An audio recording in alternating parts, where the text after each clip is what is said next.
தேவனுடைய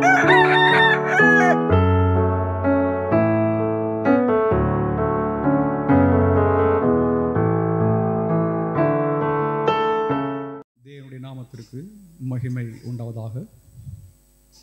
இந்த அருமையான பரிசுத்த நாளிலும் கர்த்தருடைய சமூகத்திலே நாம் கடந்து வந்து கர்த்தருக்கு ஆராதனை செய்யும்படியாகவும் கர்த்தரை தொழுது கொள்ளும்படியாகவும் கர்த்தர் நமக்கு செய்திருக்கிற கிருபைகளை எண்ணி நாம் கர்த்தரை துதிப்போம், ஸ்தோத்தரிப்போமாக. दिन में परमेश्वर के समूह में आके परमेश्वर की आराधना करने के लिए हम जो इकट्ठा हुए से परमेश्वर धन्यवाद करता हूँ. இப்பொழுதும் கர்த்தருடைய வேத வசனத்தை கர்த்தருடைய சமூகத்திலே நாம் தியானிப்போமாக. परमेश्वर के वचन की ओर हम ध्यान लगाएंगे.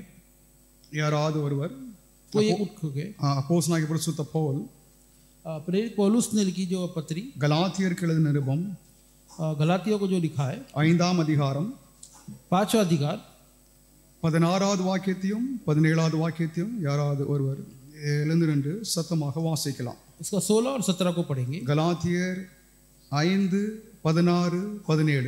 Galatians 5, 16, 17. இன்னும் நான் சொல்கிறது என்னவென்றால், ஆவிக்கேற்றபடி நடந்து கொள்ளுங்கள், அப்பொழுது மாம்ச இச்சைகளை நிறைவேற்றாதிருப்பீர்கள். மாம்சம் ஆவிக்கு விரோதமாகவும் ஆவி மாம்சத்துக்கு விரோதமாக இச்சிக்கிறது. நீங்கள் செய்ய வேண்டும் என்றவைகளை செய்யாதபடிக்கு இவைகள் ஒன்றுக்கொன்று விரோதமாய் இருக்கிறது. ஹalleluya ஹalleluya. இங்கே அப்போஸ்தலனாகிய பவுல் கலாத்திய சபைக்கு எழுதின இந்த வார்த்தைகளை நாம் வாசிக்க கேட்டோம். यहाँ जो प्रेरित पौल ने गलातियों कलीसिया के जो लिखा हो जो पत्री को हम पढ़ते हैं, இந்த நிருபத்தில் 5ஆம் அதிகாரம் 16வது வாக்கியத்திலும் 17வது வாக்கியத்திலும் இப்படி எழுதப்பட்டிருக்கிறது. इसके जो 5, 16 और 17 में ऐसे लिखा गया है. பின்னும் நான் சொல்லுகிறது என்னவென்றால், और मैं क्या कहता हूँ, ஆவிக்கேற்றபடி நடந்து கொள்ளுங்கள், आत्मिक तौर पे जो चला करो, அப்பொழுது மாம்ச இச்சையை நிறைவேற்றாதிருப்பீர்கள். तभी जो है शारीरिक इच्छाओं को पूरी नहीं करोगे. மாம்சம் ஆவிக்கு விரோதமாகவும் जो शरीर जो है वो आत्मा के विरुद्ध, ஆவி மாம்சத்துக்கு விரோதமாகவும் जो आत्मा जो है वो शरीर के विरुद्ध இச்சிக்கிறது. वो जो इच्छा उनके कार्य है, நீங்கள் செய்ய வேண்டும் என்று இருக்கிறவைகளை जो करना जो कार्य करने के लिए जो है செய்யாதபடிக்கு उसे नहीं करने के लिए இவைகள் ஒன்றுக்கு ஒன்று விரோதமாக இருக்கிறது என்று இந்த அப்போஸ்தலன் எழுதுகிறார். ये दोनों जो है एक दूसरे के बैरी है करके इसे लिखा गया है. கிறிஸ்தவர்கள், जो मसीह के लोग जो है, கிறிஸ்தவ விசுவாசிகள், जो मसीह जो विश्वासी நாம் believer है, எல்லோரும் அதாவது இயேசுவை விசுவாசித்து தேவனுடைய பிள்ளைகளாக இருக்கிறோம், நாம் எல்லோரும் ரட்சிக்கப்பட்டிருக்கிறோம் என்று சொல்லி நாம் நினைப்பது உண்டு. हमसे यीशु विश्वास करते हैं, यीशु के जो हम बच्चे करके हम कहते हैं. நாம் அதாவது இயேசுவை தான் விசுவாசித்து ரட்சிக்கப்பட்டிருக்கிறோம் என்று ஏதாவது ஒரு பெரும் நம்பிக்கை, ஒரு விசுவாசம் நம்ம ஏதாவது உண்டு. हमें एक अच्छा विश्वास है कि हम यीशु विश्वास करते हैं, हमने उद्धार पाया करके. ஆனால் இங்கே ஏதாவது இந்த அப்போஸ்தலன் மீட்கப்பட்ட ஜனங்களை இன்னொரு பகுதியை ஏதாவது அவர் இங்கே ஏதாவது சொல்லுகிறார். यहाँ पे जो है, यहाँ पे जो प्रेरित ऐसे और एक बात को कहते हैं. இரண்டு விதமான ஏதாவது கிறிஸ்தவர்கள் ஏதாவது இருக்கிறதாக இங்கே ஏதாவது பவுல் ஏதாவது இங்கே எழுதுகிறார். दो तरह की जो ऐसे विश्वासी है करके प्रेरित पौल कहते हैं. ஒன்று ஆன்மீக ஏதாவது கிறிஸ்தவர்கள், एक जो आत्मिक जो मसीह लोग, இன்னும் ஒன்று ஏதாவது மாம்சத்துக்கு ஏற்ற கிறிஸ்தவர்கள். और जो है जो शारीरिक तौर पे जो मसीह है. இந்த இரண்டும் ஏதாவது ஒரு கிறிஸ்தவில் ஏதாவது இருக்கிறது. ऐसे दो तरह के जो मसीह के लोग हैं. அந்த இரண்டு பண்புகளும், ऐसे दो ये जो बातें हैं, அந்த இரண்டு ஏதாவது நிலைகளும் ஏதாவது ஒரு கிறிஸ்தவனுடைய வாழ்க்கையில ஏதாவது என்னாலும் போராடி கொண்டிருக்கிறது என்பதை இங்கே பவுல் இந்த சபையாருக்கு और தெரிவிக்கிறார். ऐसे जो हालत है जो मसीह लोग की जिंदगी में ये से जो संघर्ष करता है. 17வது வாக்கியத்திலே மாம்சம் ஆவிக்கு விரோதமாகவும் 17वें जो वचन में लिखा है, ஆவி மாம்சத்துக்கு விரோதமாகவும் ஏதாவது இச்சிக்கிறது. जो शरीर जो है आत्मा के विरुद्ध और आत्मा शरीर के विरुद्ध ऐसे जो कार्य करता है. நீங்கள் செய்ய வேண்டும் என்று ஏதாவது நினைக்கிறவைகளை செய்யாதபடிக்கு ऐसे जो आप लोग करना चाहते हो, जो इच्छा है उसे नहीं करने के लिए, இவைகள் ஒன்றுக்கு ஒன்று விரோதமாக இருக்கிறது என்று சொல்லி அவர் எழுதுகிறார். ऐसे ये जो कार्य एक दूसरे के विरुद्ध है करके ऐसा लिखा गया. கிறிஸ்தவர்களாகிய நாம், விசுவாசிகளாகிய நாம் ஏதாவது நலமானதை ஏதாவது செய்யும்படியாக, मसीह के लोग हम जो अच्छे कार्यों करने के लिए, நாம் பரிசுத்தமாக வாழும்படியாக விரும்புகிறோம், அது உண்மைதான். हम पवित्र जीवन जीना चाहते हैं करके इच्छा है, वो सच बात है. ஆகிலும் ஏதாவது இந்த உண்மைக்கு விரோதமாக இன்னொரு ஏதாவது ஒரு காரியம் ஏதாவது அவளோடு போராடுகிறது என்று சொல்லி அவர் சொல்லுகிறார். लेकिन ये सच्चाई के विरुद्ध और एक कार्य जो उनसे जो संघर्ष करता है वो है. இந்த ஆவிக்கு விரோதமாக மாம்சம் போராடி கொண்டிருக்கிறது என்பதை அவர் இங்கே ஏதாவது சொல்லுகிறார். ये आत्मा के विरुद्ध जो है शरीर जो है वो संघर्ष करता है. தேவனுடைய நாமத்திற்கு மகிமை உண்டாவதாக. परमेश्वर के नाम को धन्यवाद. ரோமர் 8ஆம் அதிகாரம் 6வது வாக்கியத்திலே, रोमियो 8:6 में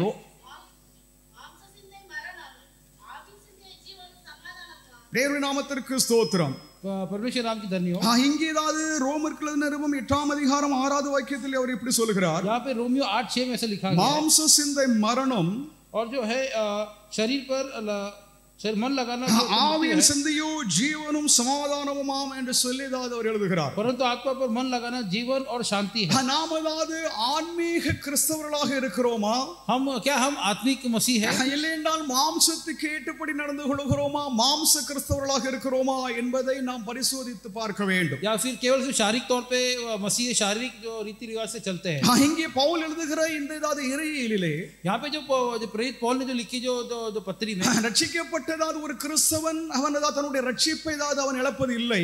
जो उद्धार पाए मसीह उस अपने उद्धार को नहीं खोता है. அவன் மேல் ஏதாவது இருந்த நித்திய ஆக்கினை அவனை விட்டு ஏதாவது அகன்று இருக்கிறது, தேவனுடைய நீதி அவன் மேல் ஏதாவது இருக்கிறது என்றும் தேவனுடைய சமாதானம் இருக்கிறது என்றும் ஏதாவது வேதம் ஏதாவது தெளிவாக சுட்டி காண்பிக்கிறது. उस पर जो है नित्य अग्नि जो है उससे वो हट जाता है, ऐसे परमेश्वर का समाधान उस पे है. அப்படி இருந்த போதிலும் ऐसे होते ही ஒரு बावजूद கிறிஸ்தவனுடைய வாழ்க்கையில் ஏதாவது மாம்சம் என்ற ஏதாவது அந்த ஏதாவது ஒரு பங்கு ஏதாவது அவனுக்கு விரோதமாக போராடி கொண்டிருக்கிறது என்பதை வேதம் ஏதாவது இன்னொரு விதத்திலே ஏதாவது சொல்லுகிறது. लेकिन जो मसीह के जिंदगी में एक शारीरिक कार्य करके जो कार्य उससे जो है वो संघर्ष होता रहता है. நாம் அந்த ஆவிக்கு ஏற்றபடி நடந்து கொள்ள வேண்டும் என்று சொல்லி அவர் ஏதாவது ஆலோசனை தருகிறார். हम जो है आत्मा के की योग्य हम चलना है. நாம் ஆவிக்கு ஏற்றபடி நாம் நடந்து கொண்டோம் என்றால் अगर हम जो है आत्मिक तौर पे चलेंगे तो மாம்சத்தின் ஏதாவது இச்சைகளை நாம் ஏதாவது நிறைவேற்றாமல் இருப்போம் என்று சொல்லி அவர் தெளிவாக சொல்கிறார். शारीरिक इच्छाओं शारीरिक अभिलाषों को हम पूरी नहीं कर पाएंगे. ஆவிக்கேற்றபடி நடந்து கொள்வது என்பது என்ன, மாம்சத்தின்படி தான் நடந்து கொள்வது என்ன என்பது என்ன என்பதை நாம் அறிந்து கொள்ள வேண்டும். आत्मिक तौर पे चलना और शारीरिक तौर पे चलना क्या है करके हम जानना है. பரிசுத்த ஆவியினதாவது அவருடைய ஏதாவது அதிகாரத்திற்கு கீழாக पवित्र आत्मा के अधिकार के जो अंडर में பரிசுத்த ஆவியின் அவருடைய ஆளுகையின் கீழாக இருக்கிற ஒரு கிறிஸ்தவன், पवित्र आत्मा के प्रभुता के अंदर जो एक मसीह रहता है, பரிசுத்த ஆவியானவருக்கு நாம் கீழ்ப்படிகிறோமா கீழ்ப்படியவில்லையா என்பதை நாம் நிதானிக்க வேண்டும். पवित्र आत्मा के हम अधीन है या नहीं है करके हम जो है सोचना है.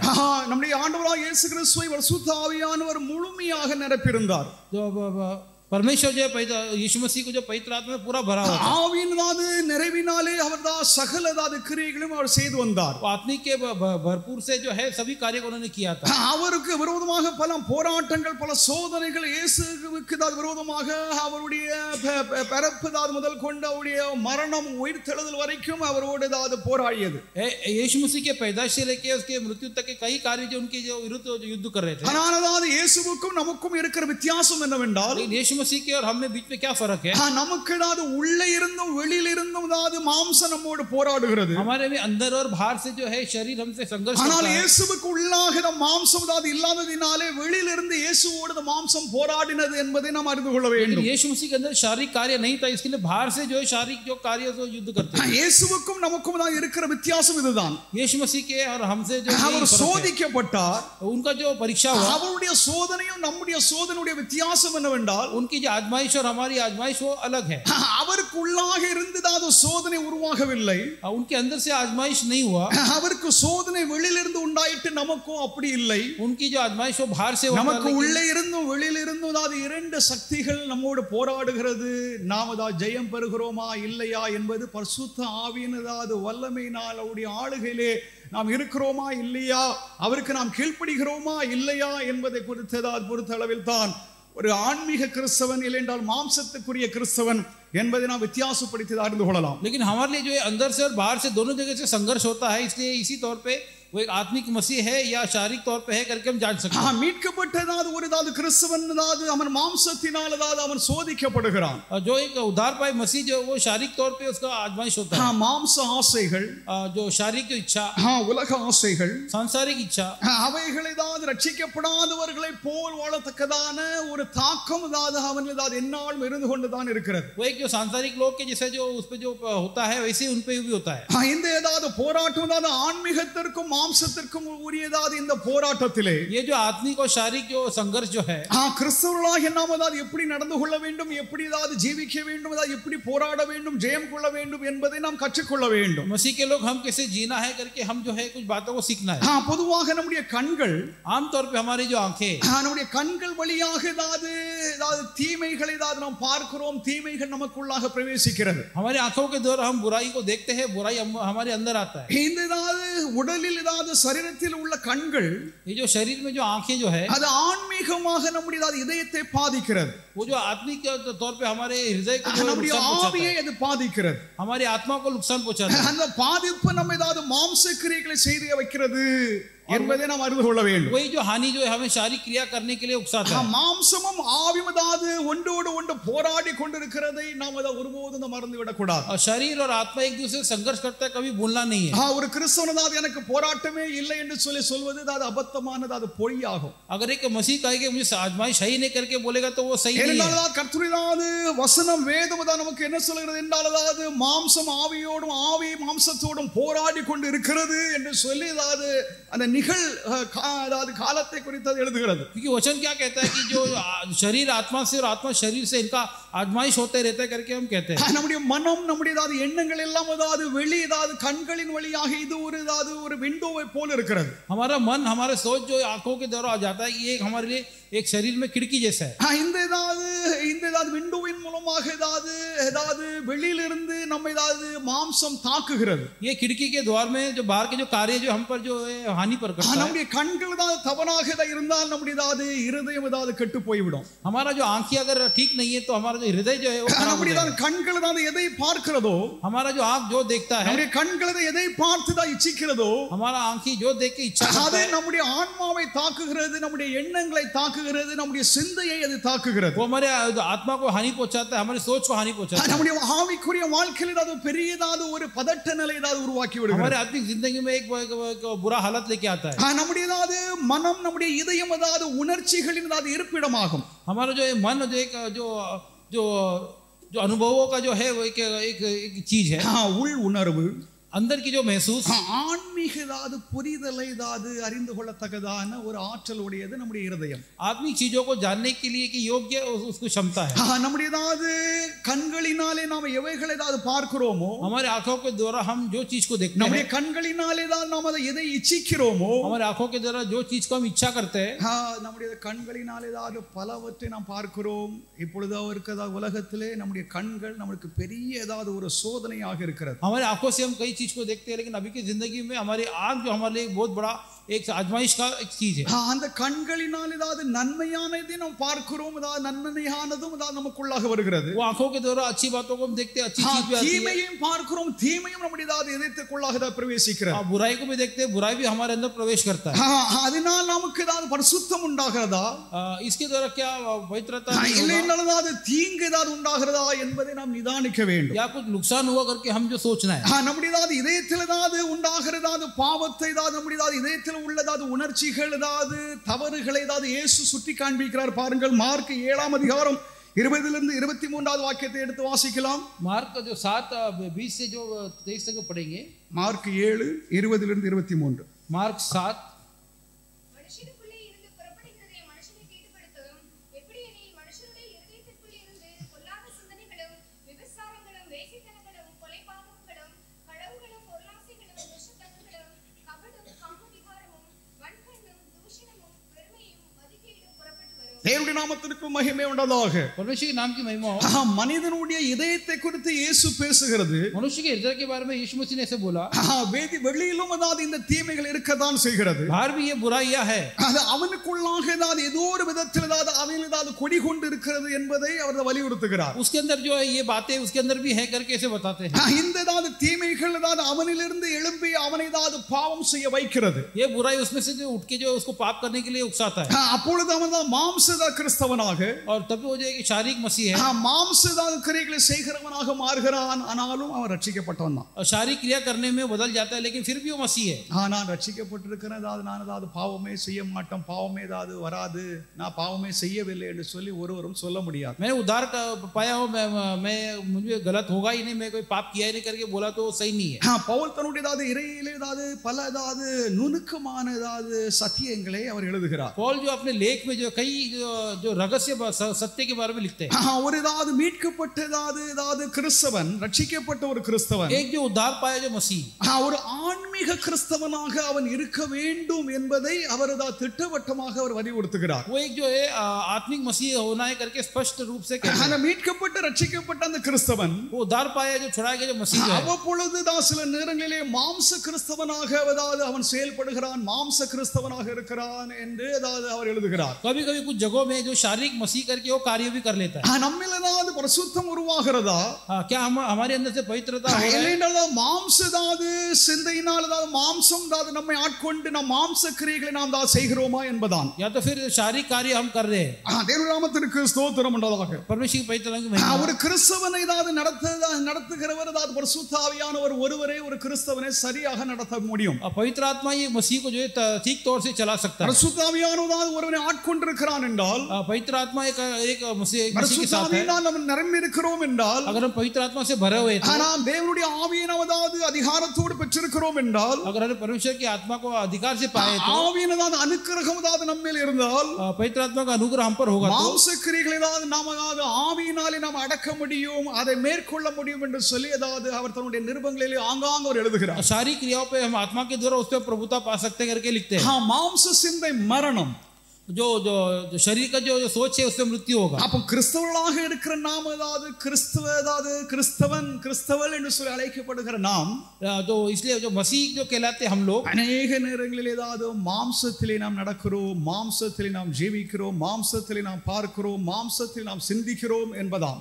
अनेक विषय में शारीरिक तौर पे सोचते हैं, हमारा चाल चलन भी शारीरिक तौर पे நம்முடைய சிந்தையும் நம்முடைய செயல்களும் எப்படி இருக்கிறது என்பதை வேதம் நமக்கு திட்டவட்டமாக எடுத்து காண்பிக்கிறது. हमारा सोच और चाल चलन कैसे होना चाहिए कि शास्त्रों में स्पष्ट रूप से बताता है। இந்த போராட்டத்தில் நாம் ஜெயம் பெறுகிறோமா இல்லை என்றால் தோல்வி அடைகிறோமா? ये संघर्ष में क्या हम जीत पाएंगे या हार जाते हैं? अनेक நேரங்களில் நாம் ஜெயம் பெற்றோம் என்று சொல்லி நாம் தேற்றிக் கொள்கிறோம் நம்மை. अनेक बार हम कहते हैं कि हम जीत गए करके हम कहते हैं। ஆனால் நாம் வெற்றி பெற்றிருக்கிறோம் என்றால் நாம் ஒரு நாள் வெற்றி அல்ல, நம்முடைய வாழ்நாள் முழுவதும் வெற்றி அடைந்து கொண்டே ஒவ்வொரு நாளும் ஜீவிக்க வேண்டும் என்பதை வேதம் நமக்கு சுட்டி காண்பிக்கிறது. अगर हमने जय पाया तो एक दिन की बात नहीं, हर रोज हमें जो जय पाना है। இங்கே நம்முடைய நாம் ரட்சிக்கப்பட்டிருக்கிறதா ஒவ்வொரு கிறிஸ்தவனும், यहाँ जो है उद्धार पाया हर एक मसीह, அவனில் அவ்வப்பொழுது ஆதாமின் சுபாவம் இல்லை என்றால் ஆதாமின் அவனுடைய குணங்கள் அவன் உருவாகிறது உண்டு. उसके अंदर समय समय पे जो आदाम के जो गुण जो है स्वभाव हो जाता है। அவனுடைய பழைய மனுஷன், उसके अंदर जो पुराना मनुष्य, அவனுடைய பாவ மனுஷன், उसके अंदर जो पाप का जो मनुष्य, அவனுக்குள்ளாக இருக்கிற மாம்ச மனுஷன், उसके अंदर जो है शारीरिक मनुष्य, இது நம்ம கெடுக்கிறது. ये जो है हमें जो है खराब कर देता है। தேவனுடைய நாமத்திற்கு ஸ்தோத்திரம் உண்டாவதாக. परमेश्वर की पवित्रता की महिमा। நாம் ரட்சிக்கப்பட்டிருக்கிறோம் என்றால் நம்மில் இந்த போராட்டம் இருக்கிறது. हम उद्धार पाए तो हम हमारे अंदर ये संघर्ष होगा। அந்த போராட்டத்தை நாம் மேற்கொள்ள வேண்டும், ஜெயிக்க வேண்டும் என்று சொல்லி தான் கர்த்தர் இந்த வாழ்க்கையை நமக்கு பூமியிலே கொடுத்திருக்கிறார். ये आजमाइश से हम जो जय पाना करके परमेश्वर ने हमें एक जिंदगी धरती पे दी है। நாம் ஒரு நாளில் நாம் 100க்கு 100 நாம் பெர்ஃபெக்ட் ஆகிவிட்டோம் என்றால், हम कभी भी जो है हम 100% सही है करके உடனடியாக நாம் பூமியில இருக்க வேண்டிய அவசியமே இல்லை, நாம பரலோகத்துல போயிடலாம். ऐसा है कि तो हम धरती पे रहने की जरूरत नहीं, हम स्वर्ग जा सकते हैं। பாருங்க ரோமர் 7ஆம் அதிகாரம் 15 இருந்து வாசிக்கலாம். ரோமர் 7:15. रोमर 7:15। இங்கே பாருங்க அப்போஸ்தலன் சொல்லுகிறார், यहाँ प्रेरित कहते हैं, நான் செய்வதை நான் என்ன செய்கிறேன்னு சொல்லி எனக்கே தெரியல, मैं क्या कर रहा हूँ मुझे भी पता नहीं होता। இவர் முதிர்ச்சி அடைந்த பெரிய மகான் ஆகும்.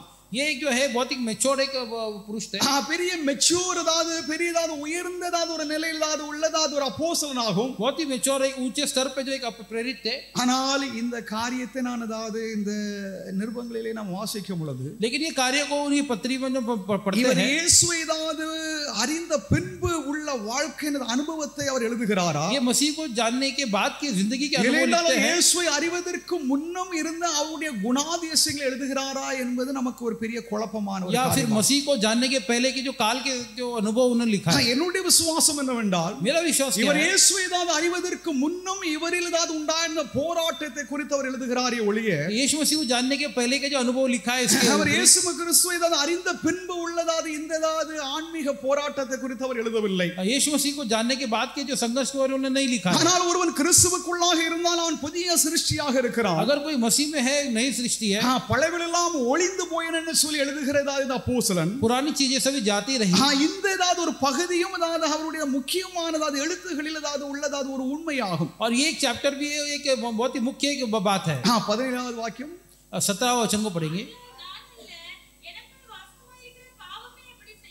அவருக்குள்ளாக இருந்தது அந்த பாவமே அப்படி செய்கிறது என்று சொல்லி அதாவது தன்னை குறித்து அல்லதாவது ஜனங்கள் அதாவது விசுவாசிகளை குறித்து அவர் எழுதுகிறார். ऐसे जो मेरे अंदर जो पाप जो ऐसे लिखा है, लेकिन उनके बारे में, लेकिन लोगों के बारे में लिखा है. எல்லா ஜனத்தோடு தான் தன்னை இணைத்துக் கொண்டு सभी लोगों को अपने साथ जोड़ के அதாவது இயேசுவை பாருங்கள், அதாவது இயேசு அதாவது நம்மோடு அதாவது இணைந்து தான் அதாவது அவர் அதாவது கிரியை செய்கிறார். यीशु मसीह को देखिए, वो हमारे साथ जुड़ के क्रिया करता है. மனித குலத்தை தனக்குள்ளாக அதாவது அவர் அதாவது அங்கீகரித்துக் கொண்டார். मनुष्य जाति को उन्होंने अपने अंदर अंगीकार किया था. இந்த பெரிய அப்போஸ்தலர்கள் ये बड़े प्रेरित जो है, விசுவாச ஜனங்களை அதாவது சபையாரை विश्वासियों कलीसिया के लोगों தங்களுக்குள்ளாக அதாவது வைத்து மனதில் வைத்து அதாவது அவர்களுக்குள்ளாக இருந்து அவர்களுடைய அதாவது நிலையிலே அதாவது அவர்கள் அதை எழுதுகிறார்கள். उनको जो अपने अंदर समा किए उनके तौर पे लिखते थे.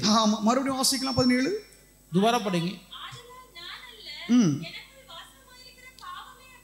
தேவனுடைய நாமத்திற்கு ஸ்தோத்திரம் உண்டதாக. परमेश्वर के नाम की महिमा हो. நான் அல்லன் என்று சொல்லுகிறார். क्योंकि मैं नहीं हूं. என்னில் வாசம் செய்கிற பாவமே அதாவது அப்படி செய்கிறது. मेरे अंदर जो बस गया वो पाप है, वो ऐसे करता है. அப்போ ஒரு சில அதாவது இடங்களிலே அதாவது இப்படி அதாவது விசுவாசிகளுடைய வாழ்க்கையில் அதாவது சில போராட்டங்கள் அதாவது இருக்கலாம். ऐसे कुछ जगह विश्वासियों की जिंदगी में ऐसे कुछ संघर्ष होता है. ரட்சிக்கப்பட்டவருடைய அதாவது வாழ்க்கையில் அதாவது முழுமையாக அதாவது அவன் பாவி என்று சொல்லி நாம் சொல்லக்கூடாது, சொல்ல முடியாது. एक उदार व्यक्ति जो है पूरा पाप में करके बोल नहीं सकते. ரட்சிக்கப்பட்டதாவது ஒரு கிறிஸ்துவுடைய வாழ்க்கையில் அதாவது இப்படிப்பட்ட போராட்டங்கள் அதாவது இருக்கும், ஸ்ட்ரகிள் இருக்கும் என்று சொல்லி வேதம் நமக்கு சொல்லுகிறது. उदार पे मसीह की जिंदगी में से इस प्रकार का आजमाइश होगा. 19 23 வாக்கியம். நான் அதாவது அறிந்திருக்கும் நன்மை செய்ய முடியாமல் அதாவது நான் அதாவது நான் விரும்பாத தீமையை நான் செய்கிறேன்.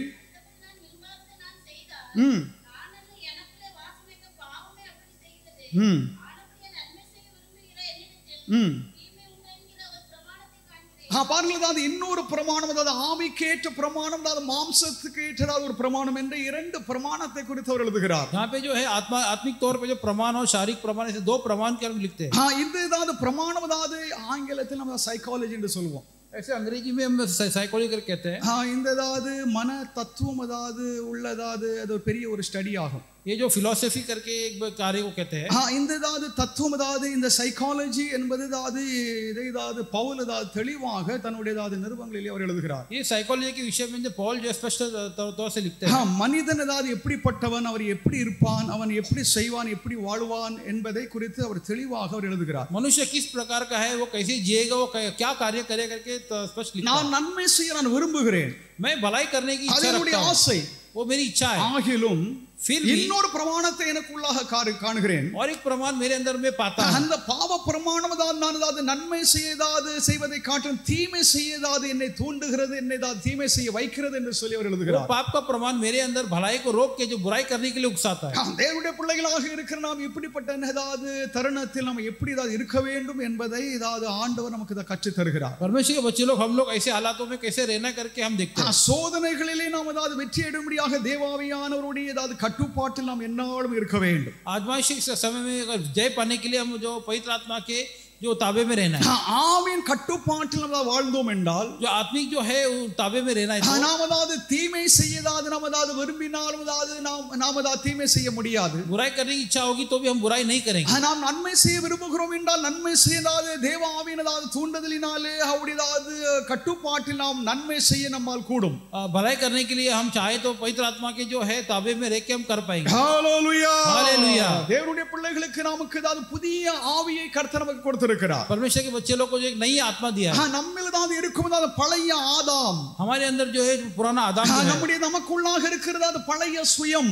हमारे अंदर ये हमारा खुद गर्जी, நமக்குள்ளாக இருக்கிறது அது பாவம், हमारे अंदर जो पड़ा पाप, நமக்குள்ளாக இருக்கிறது மாம்சம், हमारे अंदर जो शरीर है, நம்மை தான் வளர்ச்சி அடையாமல் இருப்பதற்கு, हमें जो है उन्नति न करने के लिए, நம்மை தான் தடுக்கிறது. हमें जो है उन्नति से रोकता है. தேவ ஆவியினால பலத்தினால் அவருடைய தூண்டுதலினாலே, परमेश्वर के सामर्थ्य से, जो उकसाने से, அவருடைய வழி நடத்துதலினாலே நமக்குள்ளாக தேவன் கொடுத்திருக்கும் அந்த ஆத்மீக வல்லமை, उनके मार्गदर्शन से जो पाएगी आत्मिक सामर्थ्य जो है, அந்த ஆவியினால அந்த பண்புகள், அந்த குணாதிசயங்கள், और वो जो है अच्छे गुण जो है, அது தேவ ஆவியினால் மாத்திரமே நம்மில் உருவாகும், மற்றபடி மாம்சத்தின்படி நம்மில் உருவாகிறது இல்லை. वो परमेश्वर की आत्मा से ही वो जो अच्छे गुण जो हमारे में होगा, संसारिक तौर पे नहीं. தேவனுடைய நாமத்திற்கு மகிமை உண்டாதாக. परमेश्वर के नाम की महिमा हो. அநேக இடங்களில் பவுல் என்ன சொல்கிறார் என்றால், अनेक जगह पे पौल क्या कहते हैं, நாங்கள் இயேசுவின் மாம்சத்தின்படி நாங்கள் அறியோம், यीशु मसीह जो है शारीरिक तौर पे हम नहीं जानते. இயேசு கிறிஸ்து பரத்திலிருந்து வந்ததாவது எங்களுடைய கர்த்தர் என்று சொல்லி அவர் எழுதுகிறார். यीशु मसीह जो है स्वर्ग से आए कि हमारे परमेश्वर है. அப்ப இதுடைய காரணம் என்னவென்றால், நாங்கள் இயேசு கிறிஸ்துவை மாம்சத்தில் நாங்கள் அறிகிறது இல்லை. उसका कहना क्या है कि यीशु मसीह को हम शरीर में नहीं जानते. நாங்கள் மாம்ச ரீதியாக இயேசு வந்தார், கிரியை செய்தார் என்பதை நாம் சொல்லுகிறது இல்லை. हम जो है ऐसे यीशु मसीह जो शारीरिक तौर पे क्रिया करते हैं, அவர் பரலோகத்திலிருந்து வந்த கர்த்தர், கர்த்தருடைய ஆவியானவர் எங்களை கிரியை செய்கிறார் என்று ஆவியினதாவது அந்த அடையாளத்தோடு அவர் எழுதுகிறார். वो जो स्वर्ग राज्य से आया, वो जो परमेश्वर क्रिया कर रहा करके वो आत्मिक तौर पे लिखते हैं. தேவனுடைய பிள்ளைகளாக இருக்கிற நாம் ஆன்மீக கிறிஸ்தவர்களா இல்லை என்றால் மாம்ச கிறிஸ்தவர்களா? परमेश्वर के बच्चे हम जो है, हम जानना है कि हम आत्मिक मसीह की शारीरिक तौर पे. மாம்ச கிறிஸ்தவர்கள் பல தவறுகளை செய்வார்கள். तो शारीरिक जो मसीह है कई प्रकार की गलतियां करेंगे. அது நமக்கே தெரியும். वो हम जानेंगे. அது ஆண்டவருக்கு பிரியமில்லாதது, वो परमेश्वर के प्रिय कार्य नहीं, அதை நான் செய்யக்கூடாது, वो हमें नहीं करना. அது வேதம் அதை விளக்குகிறது. और जो शास्त्र जो उसको अलग வேதத்தில் தடை செய்யப்பட்டிருக்கிறது जो बाइबल में जो है उसे बंदिश என்று நாம் அறிந்திருந்தும், हम जान के भी நாம் அந்த நன்மையை செய்ய முடியாத, और जो भलाई नहीं करने की, மாம்சத்தினால் ஆட்கொள்ளப்பட்டு மாம்சத்தை நாம் செய்யதாவது நாம் தூண்டப்படுகிறோம். शरीर के द्वारा उकसा के हम जो शरीर के அச்சமயத்ததாவது ஆவியானுடையதாவது கட்டுப்பாட்டில் நாம் இழந்ததாவது கட்டுப்பாட்டு இல்லாமல் இருக்கும் பொழுது நாம் எப்படிப்பட்டதாவது காரியங்கள் நாம் செய்கிறோம். कुछ समय जो आत्मा के जो है ताबे से निकल के हम ऐसे कार्य करते हैं. பொதுவாக கிறிஸ்தவர்களாகிய நாம் ஒருபோதும் டிவியில் சீரியல் பார்க்காதீங்க. मसीह के लोग कभी भी जो टीवी सीरियल सब ना देखे. சீரியல் என்றதாவது ஒரு தொடர், ஒரு கதையை சிலவங்க ரொம்ப ஆர்வமாக பார்ப்பாங்க. सीरियल में जो है वो कंटिन्यूस जो है एपिसोड आता है. இந்த தொடர் இந்த சீரியல் என்ற கதையை டிவியில் பார்க்கிறது, ये जो ऐसे टीवी में जो एपिसोड्स हम देखते हैं, அதில் நம்மளுடைய உணர்ச்சியை தூண்டும். वो हमारे भावनाओं को जो उकसाता है. இந்த படத்தின் முடிவில் இப்படி அவங்க சொல்லி முடிப்பாங்க. ऐसे जो अंत में ऐसे वो कहते हैं, அதை சித்தரித்து காண்பிப்பாங்க. ये ऐसे फिक्शन के कहते हैं. அவன் வந்தானா போனானா செய்தானா செய்யவில்லையா, वो आया था कि नहीं ऐसे किया, இல்லைனா அவன் செத்தானா சாகவில்லையா என்று சொல்லி ஒரு உணர்ச்சியை நம்மை தூண்டும். मर गया कि नहीं मरा करके कि हमारे अंदर जो है भावना क्रिएट करता है. அடுத்த நாள் அதே சமயத்தில் அந்த சீரியலை பார்ப்பதற்கு நமக்கு ஒரு உணர்வு நம்மில் உருவாகும். और अगले दिन वही समय में वो सीरियल को कंटिन्यू देखने के लिए हमें, இது ஆவி கேட்ட கிறிஸ்தவர்களே கிடையாது, நீங்க மாம்ச கிறிஸ்தவர்கள். ये जो आत्मिक मसीह नहीं, ये शारीरिक मसीह. அதனால தயவு செய்து யாரும் சீரியல் பார்க்காதீங்க. इसलिए जो है मेहरबानी करके सीरियल को ஏனென்றால் சீரியல் இருக்கிறது ஒவ்வொரு கதாபாத்திரங்களும், ये जो सीरियल में जो हर एक जो कैरेक्टर जो है, அதில் இருக்கிறது அந்த கதை வசனங்களும் எல்லாம் ஆபாசமானது, எல்லாம் நம்முடைய ஆன்மீக வாழ்க்கை கெடுக்கும் காரியங்களாகும். वो उसके अंदर जो बातें हैं, डायलॉग्स है, हमारे आत्मिक जीवन को नष्ट कर देगा. தேவனுடைய பிள்ளைகளாக இருக்கிற நம்மை மாம்சம் மேற்கொள்ளுகிறது. परमेश्वर के लोग हमको जो है शरीर जो वो प्रभुता करता है. இப்பொழுது இருக்கிற உலகத்தில் சிறு குழந்தைகளும், आपकी जिंदगी में வாலிபர்களும் பெரியவர்களும் சகோதரர்களும் சகோதரிகளும் எல்லாரும் தான், जवान से लेके सब लोग, இன்க்ளூடிங் நான், मुझे भी मैं गिनता हूं. நம்முடைய இந்த பார்வை எங்க இருக்குதுன்னா அந்த செல்போன்ல தான் நம்முடைய பார்வை இருக்குது. हमारी जो नजर कहां पे, सेल फोन पे.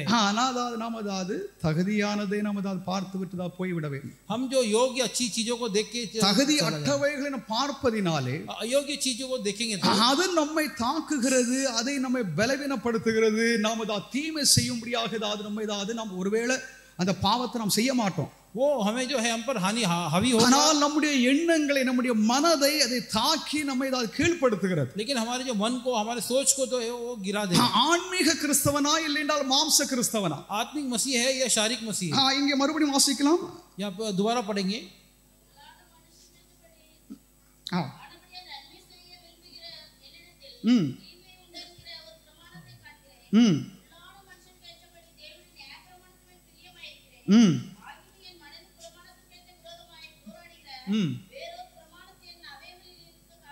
தேவனுடைய நாமத்திற்கு மகிமை உண்டதாக.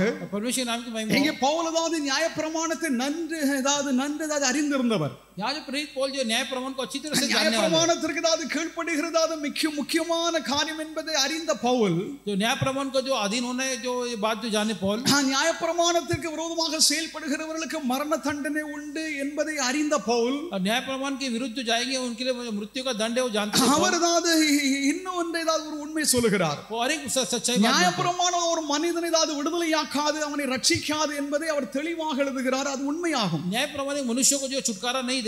நியாயப்பிரமாணமானது இது பாவம் இல்லை என்பதை சுட்டி காண்பிக்கும் ஒரு உபகரணமாக இருக்கிறது ஒழிய, न्याय प्रमाण ये पाप है और ये नहीं करके மோசே நியாயப்பிரமாணம் யூதர்களையோ கிறிஸ்தவர்களையோ ரட்சிப்பது இல்லை. मूसा का जो प्रमाण जो है वो मसीह यहूदियों को उद्धार नहीं करता.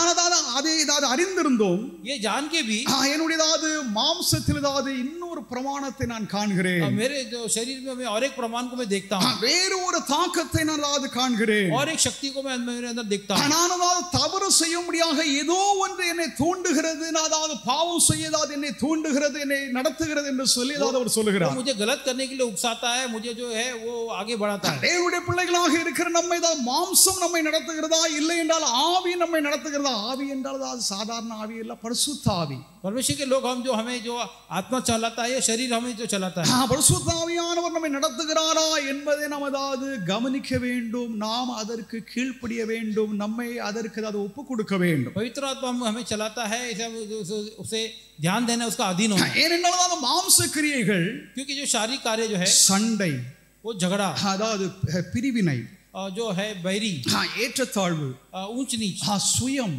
खुदगर्जी, பெருமை, घमंड அகந்தை, और जो है एटीट्यूड, இன்னும் பற்பல குற்றங்கள் இந்த மாம்ச கிறிஸ்தவர்கள் உண்டாயிருக்கும். ऐसे कई प्रकार की गलतियां जो है ये मसीह लोगों में आ जाएगी. கிறிஸ்தவர்கள் உள்ளதாது குடிகொண்டு இருக்கும் பெரும் குற்றங்களாகும், பாவங்களாகும். ये मसीह लोगों के जिंदगी में जो रहने वाले बड़े सब गलतियां, அவர்களை நாம் ஆவிக்கேற்றதாது கிறிஸ்தவர்கள் என்று சொல்லிக் கொள்வதற்கு தகுதி அற்றவர்களாகும். ऐसे जो है फिर आत्मिक तौर पे मसीह कहलाने के योग्य नहीं है. அவர்களுக்குள்ளாக பிரிவினை செய்ய முடியாக, क्योंकि उनके अंदर जो है जो बैरी लाने के लिए, பிரிந்து இருக்கும்படியாக, अलग होने के लिए, பெருமை உள்ளவர்களாக, ऐसे घमंडी, அகந்தை உள்ளவர்களாக, और ऐसे एटीट्यूड को बोलते हैं, சுயத்தை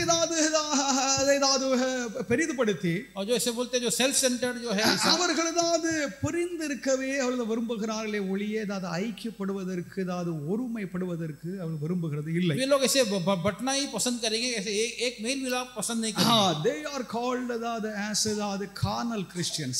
वे लोग ऐसे कार्नल क्रिश्चियंस कैसे कहलाते हैं? அவர்களை மாம்ச கிறிஸ்தவர்கள் என்று சொல்லி வேதம் திட்டவட்டமாக அறிவிக்கிறது. उनको ऐसे शारीरिक मसीह करके ऐसे बाइबल जो, ஆனால் இவைகள் ஒன்றும் அவர்களுடைய ரட்சிப்பை அவர்களை விட்டு எடுப்பது இல்லை. लेकिन ये जो उनके उद्धार को उनसे नहीं लेगा. அவர்கள் ரட்சிப்பை பெறுவதற்கு முன்னால் தேவனுடைய ஆக்கினை தீர்ப்பில் இருந்தது, அந்த ஆக்கினை தீர்ப்பிலிருந்து விடுதலையானவர்கள் என்றும் விடுதலையாக இருக்கிறார்கள். लेकिन जो उद्धार पाने के बाद जो है जो अग्नि से जो நித்திய மீட்பை அடைந்திருக்கிறார்கள். वे लोग जो नित्य जो छुटकारा पाए हैं. ஆன்மீக வாழ்க்கையில் இருக்கிற போராட்டம் நன்மை தீமைக்கு உண்டாயிருக்கும் பெரும் பிளவு and போராட்டங்கள் தான். ये आत्मिक तो जिंदगी में जो पाएंगे जो संघर्ष जो है ये होगा.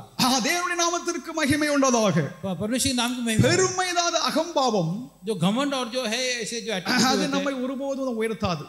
वो हमें कभी हमेशा ऊंचा नहीं लेके जाएगा. பெருமை உள்ளவர்களுக்கு தேவன் எதிர்த்தே இருக்கிறார். घमंडियों का परमेश्वर विरोध करेगा. தாழ்மை உள்ளவர்களுக்கு தேவன் கிருபை அளிக்கிறார். और जो है दीन है उनको परमेश्वर अनुग्रह देगा. நமக்கு பொறாமை இருக்கிறவர்கள் பெருமையாக இருப்பாங்க.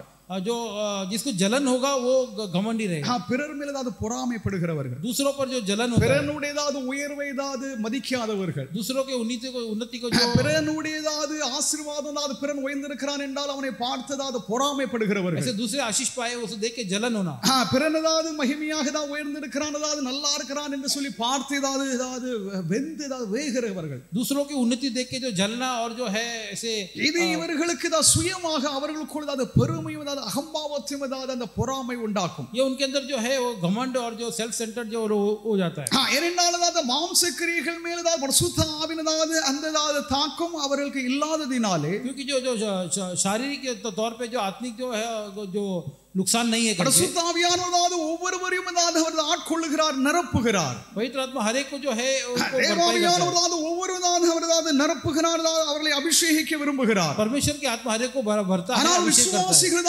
இயேசுவை பெற்றிருக்கும் ஒவ்வொருவருடைய பிள்ளைகளும் जो विश्वासी लोग मसीह को पाए, ஆவியானவருக்கு அவர்கள் கீழ்ப்படுகிறார்களா கீழ்ப்படியவில்லையா என்பதுதான் காரியமாகும். वो आत्मा को जो अधीन होते हैं कि नहीं, वही मुख्य बात है। கீழ்ப்படியாதவர்கள் மேல் மறுபடியும் அங்கே மாம்சம் அவர்களை தாக்கி கொண்டு தான் இருக்கும். जो अधीन नहीं होगी दोबारा उन पे जो शरीर जो है वो घात लगाएगा। இந்த இரண்டு பண்புகள், ये दो जो स्वभाव के बारे में, இவைகளினாலே நாம் கொண்டி நாம் தத்தி நடக்கிறோம். इसके द्वारा हम जो है एक अपाइच की तरह चलते हैं। நமக்கு வளர்ச்சி இல்லை, हमें जो है उन्नति नहीं, நாம் வளர முடியாமல் மாம்சம் நம்மை தாக்குகிறதுனாலே हम जो है आगे बढ़ने ஒரு விதத்தில் ஆவியானவருக்கு நாம் கீழ்ப்படியாமல் இருக்கிறதுனாலே, एक जगह पे जो आत्मा को अधीन न होना, மாம்சம் நம்மை வழி நடத்துகிறது, மாம்சம் நம்மை நடத்துகிறது. जो शरीर हमें मार्गदर्शन करता है, ஆவியானவருக்கோ இறைவனுக்கோ நம்மை நாம் கீழ்ப்படுத்தவில்லை, நாம் அவருக்கு செவி சாய்க்கவில்லை, அவருக்கு நாம் கீழ்ப்படிந்து இருக்கவில்லை. क्योंकि पवित्र आत्मा का अधीन नहीं हो, उनकी बात को हमने सुना नहीं। உலக ஆசைகள் और सांसारिक जो इच्छा, அது நம்மை நடத்துகிறதா இல்லையா என்பதை நாம் கவனிக்க வேண்டும். वो हमें चलाता है कि नहीं, हमें 1 பேதுரு 2:11 पहली पत्रस 2:11 में, 1 பேதுரு 2:11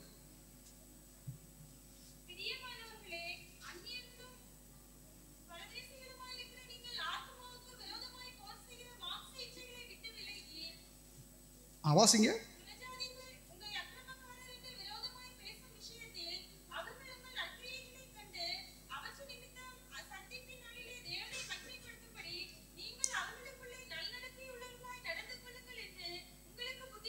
ஹalleluya.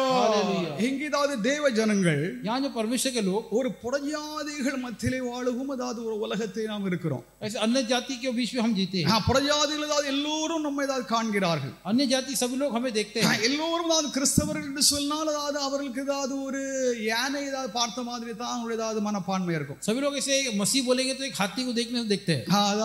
பட்டி காட்டான் வந்ததாவது திடீர்னு அந்த ஊருக்குள்ளாக யானை வந்துட்டு, ऐसे जो एक गांव के अंदर अगर हाथी आ गया तो இவன் பட்டி காட்டான் என்றால் கிராமத்து வாசி அவனுக்கு இந்த பெரிய மிருகங்கள் மற்ற பார்க்கவே இல்லை. एक ग्रामीण वासी था, इसने से बड़े जानवरों को नहीं देखा। அந்த யானையை பார்த்து அப்படி முழித்து கொண்டிருந்தான். ऐसे वो हाथी को देख के ऐसे वो चौंक गया। இது என்ன, இது மிருகம், இது எங்க இருந்து வந்தது, என்னதுன்னு சொல்லி அவனுக்கு ஒன்றும் புரியல. ये क्या है, कौन सा जानवर है, कहां से है, इसको कुछ समझा नहीं। தேவனுடைய பிள்ளைகளாக இருக்கிற நாமும், परमेश्वर के बच्चे लोग हम இப்படி இந்த கிராமத்து வாசிகளை போல் நம்முடைய எண்ணங்களும் நம்முடைய சுபாவங்களும் நம்முடைய பண்புகளும் இருந்தால், ऐसे जो है ग्रामीणों के जैसे हमारा जो सोच स्वभाव होगा तो நாம் அந்த பரிசுத்த நிலையை நாம் ஒருபோதும் அடைய முடியாது. वो पवित्र जो है उन्नति हम नहीं पा पाएंगे। பரிசுத்தம் தேவனுடைய சிங்காசனத்தின் ஆதாரமாகும். जब पवित्रता परमेश्वर के सिंहासन के जो शुरुआत है, தேவன் மிக பரிசுத்தராக இருக்கிறார். परमेश्वर बहुत ही पवित्र है। அந்த பரிசுத்தமான தேவன் தம்முடைய ஜனங்களும் தம்மை போல் இருக்கும்படியாகவே அவர் விரும்புகிறார். वो पवित्र परमेश्वर जो उसके लोग भी उसकी तरह रहना करके चाहते हैं। நாம் அந்த பரிசுத்தத்தை நாம் விரும்புகிறோமா? क्या हम वो पवित्रता को चाहते हैं? தேவன் விரும்புகிற மாதிரி, தேவன் விரும்புகிறதை போல நாம் விரும்புகிறோமா? परमेश्वर की इच्छा के अनुसार क्या हम भी इच्छा रखते हैं? நாம் மாம்சத்தை விரும்புகிறோம், हम शारीरिक कार्यों को इच्छा करते हैं। உலக ஆசைகளை அதை நாம் விரும்புகிறோம். விரும்புகிறோம். संसारिक जो कार्यों को हम इच्छा करते அதை हैं செய்யும்படியாக நாம் அதனால தான் நம்ம பாதிக்கப்படுகிறோம். அது நம்மை தாக்குகிறது. और वो जो है हमें जो है गिरा देता है. நாம் எவ்வளவு வேதத்தை வாசித்தாலும் சரி, हम चाहे कितना ही நாம் बाइबल எவ்வளவு பிரார்த்தனை செய்தாலும் हम சரி, चाहे कितना प्रेम நாம் ஆண்டவருக்கு எவ்வளவு ஆராதனை செய்தாலும் சரி, परमेश्वर कितना ही आराधना करे, தேவனுடைய வசனத்தினால் கேட்டாலும் சரி, परमेश्वर कितने वचन को सुने, நாம் மாம்சம் நம்மை தாக்கியதை விட்டால், अगर शरीर ने हम पे जो घात किया, நம்முடைய உணர்ச்சி அந்த தவறான உணர்ச்சிகள் நம்மை பாவம் செய்யத்தான் வைக்கிறது. हमारे जो है अनुभव जो है वो हमें गिरा देगा. நம்பிக்கையற்ற வாழ்க்கை நம்ம உருவாகிறது. एक बिना भरोसे की जिंदगी हमारे நான் இவ்வளவு வாழ்ந்தும் நான் இவ்வளவு பிரயாசம் எடுத்தும் இவ்வளவு ஆண்டவருக்காக ஊழியம் செய்தும், इतना प्रयास उठा के परमेश्वर की इतना सेवा करके நான் ஆண்டவருக்கு எவ்வளவு செய்தும் நான் இப்படித்தான் இருக்கிறேன், वो परमेश्वर कितना करके भी मैं ऐसे ही हूँ என்றது ஒரு மன விரக்தி. ऐसे एक जो है एक दुख होगा. இந்த மன விரக்தியினாலே அவன் தோய்ந்து போகிறான். वो मायूसी के द्वारा वो जो है पीछे हट जाएगा. நாம் நம்மை மாற்றிக்கொள்ள வேண்டும், நாம் நம்மை பரிசுத்தமாக்க வேண்டும். இதுதான் நம்முடைய நோக்கம். हम खुद को बदलना है, हम पवित्र होना है. நாம் உலகத்தை ஒருபோதும் மாற்ற முடியாது. हम संसार को कभी बदल नहीं सकते. சமுதாயத்தை நாம் ஒருபோதும் மாற்ற முடியாது. जो समुदाय को बदल नहीं सकते. மாறினால் ஒளியே ஒரு பெரிய மாற்றம் உண்டாகாது என்பதை நீங்கள் அறிந்து கொள்ள வேண்டும். जब तक हम नहीं बदलेंगे एक बदलाव नहीं आएगा. அந்த மாற்றம் நம்மில் உருவாக வேண்டும். बदलाव हमसे होना है. மாற்றம் நம்மில் உருவாகி சமுதாயத்தை மாற்ற வேண்டும். वो बदलाव हमसे होगा तो உலகத்தை மாற்ற வேண்டும். संसार को बदलेगा. ஹalleluya. உலகத்தை மாற்றுகிறேன், உலகத்திற்கு அப்படி போதனை செய்கிறது, அப்படி இது பண்ணுகிறது எல்லாம் உண்டு, எல்லாமே போய் தான். ऐसे प्रचार करना, संसार को प्रचार करना ये बात नहीं है. அது எல்லாமே ஒண்ணு நடைபெறுகிற காரியம் அல்ல. वो ऐसे कुछ नहीं हो. நீங்கள் உங்களை மாற்றுங்கள். खुद को நாம் நம்மை மாற்ற வேண்டும். हम खुद को बदलना है. நாம் தேவனுக்கு பிரியமாக ஜீவிக்க வேண்டும் என்ற நோக்கம் நம்மில் உருவாக வேண்டும். हम परमेश्वर के लिए प्रिय से जीना वो நாம் மாறினோம் என்றால் உலகம் மாறும். हम बदलेंगे तो संसार बदलेगा. தேவ நாமத்திற்கு ஸ்தோத்திரம். परमेश्वर पे इतना நாம் எவ்வளவு பிரார்த்தனை செய்தாலும் சரி, हम चाहे कितना நாம் प्रार्थना करें, எவ்வளவு நம்ம வேதத்தை ஆராய்ந்து பார்த்தாலும் சரி, कितना जो बाइबल को जो शरीर है, நம்மோடு அந்த மாம்சம் போராடி கொண்டிருக்கிறது. हमारे अंदर जो शरीर அதிலிருந்து நமக்கு ஒரு பெரிய விடுதலையை கர்த்தர் தருகிறார். उससे जो एक बड़ा छुटकारा परमेश्वर हमें देगा. நாம் மன விரக்தினாலே நாம் अनेक ஆசீர்வாதங்களை நாம் இழந்து விடுகிறோம். हमारे जो मन की मायूसी के द्वारा हम अनेक आशीष को खो देते हैं. ஆதாமின் அந்த பழைய அந்த தன்மை, அந்த சுபாவம் நம்மில் இன்னும் இருக்கத்தான் செய்கிறது. आदम के जो पुराने स्वभाव अभी भी हमारे अंदर है. நாமத்திற்கு ஸ்தோத்திரம். परमेश्वर नाम की महिमा हो. இயேசு கிறிஸ்துவை குறித்து பவுல் என்ன சொல்கிறார் என்றால், यीशु मसीह ने प्रेरित पौल क्या कहते हैं, இவரது இரண்டாவது ஆதாம், ये जो है दूसरा आदम है. இவர் பரலோகத்திலிருந்து வந்த கர்த்தர், ये स्वर्ग से आने वाला परमेश्वर है. இவரது புதிய சிருஷ்டியினது இவர் தலைவர் என்று சொல்லி அவர் எழுதுகிறார். ये नए सृष्टि का जो है नेता है. அப்ப நம்மில் இருக்கும் அந்த பழைய ஆதாமின் சுபாவம், அந்த பண்புகள் எல்லாம் அகல வேண்டும். हमारे अंदर जो आदम का जो जुना स्वभाव हमारे से दूर जाना. நாம் ரட்சிக்கப்பட்ட நாளிலே கிறிஸ்துவின் ஆவியானவர் நம்மில் வந்து வாசம் செய்தார். हम उद्धार पाए तब से मसीह का जो आत्मा हमारे अंदर है. கிறிஸ்துவின் பண்புகள், அவருடைய நீதியின் சுபாவங்கள் நம்மில் வந்து குடியேறியது. मसीह के जो अच्छे गुण, धार्मिक स्वभाव हमारे अंदर है. இப்பொழுது लेकिन अभी जो है அந்த கிறிஸ்துவுடைய பண்புகளோடு அந்த புதிய ஆதாமின் அந்த சுபாவத்தோடும் वो जो नए आदम का स्वभाव जो है, அந்த பழைய ஆதாமின் சுபாவம் குணமும் போராடுகிறது. वो पुराने आदम का स्वभाव जो है वो युद्ध करता है. அதில் கிறிஸ்துவின் சுபாவம் ஜெயிக்கிறதா இல்லை என்றால் ஆதாமின் சுபாவம் ஜெயிக்கிறதா என்பதுதான் காரியம். उसमें जो मसीह का स्वभाव जीत पाता है कि आदम का स्वभाव. நாம் தேவனுடைய சித்தம் செய்யும்படியாக நம்மை முழுமையாக ஒப்புக் கொடுத்தோம் என்றால், परमेश्वर की जो इच्छा के लिए हम पूरा கிறிஸ்து விரும்புகிறதை போல், கிறிஸ்து வாழ்ந்ததை போல் வாழ நம்மை ஒப்புக் கொடுத்தோம் என்றால், ऐसे मसीह जिसे जिए से हम सौंपेंगे तो முற்றிலுமாக ஆதாமின் சுபாவங்கள் நம்மை விட்டதால் அகலும். पूर्णतः से जो आदम का स्वभाव हमसे दूर हटेगा. ஆதாமின் சுபாவம் என்று சொல்லி நான் எதுக்காக சொல்லுகிறேன்? आदम का स्वभाव करके मैं ஆதாமின் சுபாவம் என்றது நம்ம பட்டியலிட்டு நமக்கு சொல்ல முடியாது.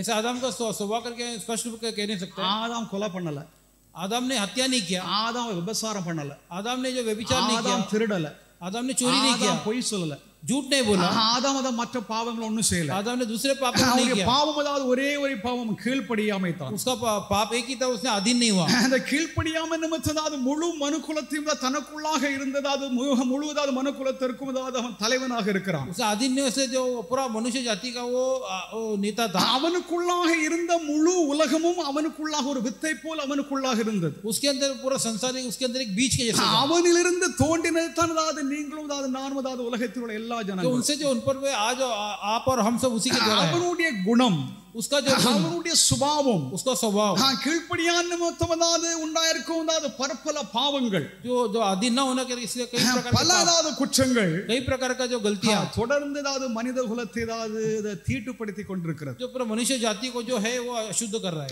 நம்முடைய அதாவது புதிய பரப்பன்று हमारा जो है नई पैदाइश இயேசு கிறிஸ்துவை தான் நாம் முழுமையாக ஏற்றுக்கொண்டு ரட்சிப்பை பெற்றதாது அந்த நாளிலிருந்து यीशु मसीह को जो अपनाने के उद्धार पाने को கிறிஸ்துவுடைய சுபாவம் मसीह का स्वभाव கிறிஸ்துவுடைய நீதி मसीह का जो न्याय நம்மிடமாக அது நமக்கு கொடுக்கப்பட்டது. वो हमें जो दिया गया है. நம்முடைய அக்கிரமங்கள் நம்முடைய பாவங்கள் நம்முடைய கெட்ட சுபாவங்கள் எல்லாம் இயேசு மேல் வைக்கப்பட்டது. हमारा धर्म हमारे जो सभी गलत स्वभाव यीशु मसीह को रखा गया. இயேசுவின் எல்லாம் பரிசுத்தம் அவருடைய நீதி எல்லா தூய்மை எல்லாம் நம்மிடம் இடம் மாற்றம் அடைந்தது. यीशु मसीह का पवित्रता उनकी धार्मिकता सभी हम पर हो गया. अदला बदली 2 கொரிந்தியர் 5ஆம் அதிகாரம் 17வது வாக்கியத்திலே दूसरा कोरिन्थियस 5:17 में ஒருவன் கிறிஸ்துவுக்குள் இருந்தால் புதிய சிருஷ்டியாக இருக்கிறார், பழையவைகள் ஒளிந்து போயின, எல்லாம் புதிதாயின. கிறிஸ்துவுக்குள்ளாக இருக்கிறதான அவர்களுக்கு தான் இது உண்டாகும். जो मसीह के अंदर है उनके अंदर ही होगा. நாம் கிறிஸ்துவை விட்டு அது விலகி இருந்தோம் என்றால் மாம்சம் நம்மை தாக்கும். हम मसीह से दूर जाएंगे तो जो शरीर हमें घात करेगा. மாம்ச கிரியைகளை நாம் செய்வோம். हम शारीरिक कार्यों करेंगे. மாம்சதாது அந்ததாது பிரகாரமாக நாம் சிந்திப்போம், யோசிப்போம். शारीरिक तौर पे हम जो सोचेंगे और कार्य करेंगे. ஆதலால் इसीलिए இந்த மாம்ச கிறிஸ்தவர்கள் ये जो शारीरिक ஆன்மீக கிறிஸ்தவர்களாக தான் எப்பொழுதாவது மாற முடியும், எப்பொழுதாவது அவர்களாவது இப்படிதாவது அவர்கள் உருவாவார்கள் என்பதை நம்ம கொஞ்சம் அறிந்து கொள்ள வேண்டும். ये आत्मिक मसीह कभी होंगे ऐसे हम जानना है. நம்முடையதாவது முழு நம்முடையதாவது இயல்பும் நம்முடைய முழு வாழ்க்கையும் நம்முடைய ஜீவிதம் அதாவது கிறிஸ்துவதாவது அந்ததாவது கண்ணோட்டத்தில் நாம் அதாவது பார்க்க வேண்டும். हमारी पूरी जिंदगी जो मसीह में मसीह की ओर देखना है. ஒன்று, पहली बात, நீங்கள் அப்படி இருக்கிறீர்கள் என்றால் ஆவிக்கு ஏற்றபடி நடந்து கொள்ளுங்கள். अगर ऐसे है तो आत्मिक तौर पे चलिए. ஆவியானவர் உங்களை நடத்துகிற விதமாக நீங்கள் நடந்து கொள்ளுங்கள். पवित्र आत्मा चलाते उस तौर पे चले. நீங்கள் அதாவது ஆவிக்கு தான் நீங்கள் கீழ்ப்படியுங்கள். आत्मा को जो है अधीन हो. ஆவியானவர் உங்களுக்கு தான் சொல்லுகிறதற்கு நீங்கள் கீழ்ப்படியுங்கள். जो पवित्र आत्मा बोलते हैं उसके हम अधीन हो. ஆவியானவருக்கு தான் செவி சாய்க்காமல் இருப்பது, अगर पवित्र आत्मा को हम नहीं सुनेंगे நாம் மாம்ச கிரியைகளை செய்ய நம்மை அது நடத்தும். तो शारीरिक कार्य करने के लिए वो हमें उकसाएगा. நாம் தேவனுக்கு நாம் கீழ்ப்படிகிறோமா இல்லையா? हम परमेश्वर का अधीन होते हैं या नहीं. பரிசுத்த ஆவியானவர் நம்மை நடத்துகிறார். पवित्र आत्मा हमें चलाते हैं. பரிசுத்த ஆவியானவர் நம்மை பலப்படுத்துகிறார். पवित्र आत्मा हमें ताकत देता है. பரிசுத்த ஆவியானவர் நமக்கு ஞானத்தையும் புத்தியும் தருகிறார். पवित्र आत्मा हमें ज्ञान और बुद्धि देता है. பரிசுத்த ஆவியானவர் இது தவறு இல்லை என்பதை சுட்டி காண்பிக்கிறார். पवित्र आत्मा ये सही है गलत है करके हमें बताएगा. பரிசுத்த ஆவியானவர் நம்மில் செய்கிறதாவது பற்பர கிரியைகளை நாம் உணர்கிறோம். पवित्र आत्मा के द्वारा कई कार्यों को हम समझ பரிசுத்த ஆவியானவருக்கு நாம் கீழ்ப்படிகிறது இல்லை. लेकिन पवित्र आत्मा को हम अधीन नहीं होते. அவர் நம்மை வழி நடத்ததாவது அவருக்கு அவர் முயற்சிக்கிறார். वो हमें जो मार्गदर्शन करने के लिए चाहता है. அவருடைய கட்டுப்பாட்டுக்கு நமதாவது அதற்கு உட்புகிறது இல்லை என்றால் அவருடைய கட்டுப்பாட்டுக்குள்ளாக செல்லுகிறது இல்லை. उनके प्रभुता में जो है हम अधीन नहीं होते. தேவனுடைய நாமத்திற்கு மகிமை உண்டாதாக.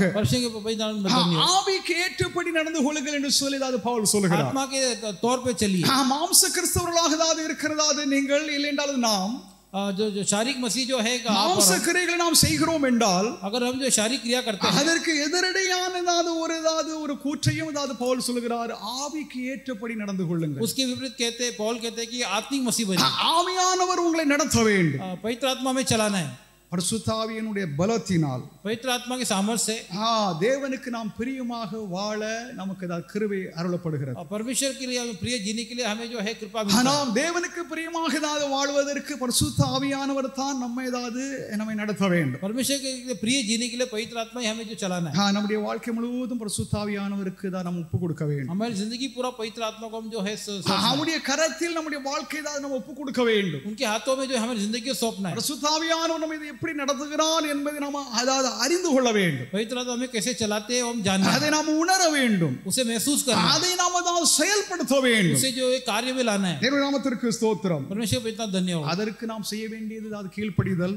उसके लिए जो करना है अधीन हो, பொறுமை, जो सबर பரிசுத்தமாக வாழ்வதற்கானதாது ஆசை விருப்பம் और पवित्र जिंदगी जीने की इच्छा। நம்முடையதான ஆசைகள் ஏதாவது உலக ஆசைகளாக இருக்கிறது अगर हमें इच्छा जो सांसारिक इच्छा है, நம்முடையதான ஆசை தான் மாம்ச ஆசைகளாக இருக்கிறது। हमारी जो इच्छा जो शारीरिक है, நாம் பரிசுத்தம் அடைவதற்காக ஏதாவது பரிசுத்தம் அடைய வேண்டும் என்ற விருப்பம் ஆசை மிக மிக முக்கியமாகும்। हम पवित्र जो होना जो इच्छा जो बहुत ही जरूरी है। கலாத்தியர் 5:16 கலாத்தியர் 5:16 गलातियों 5:16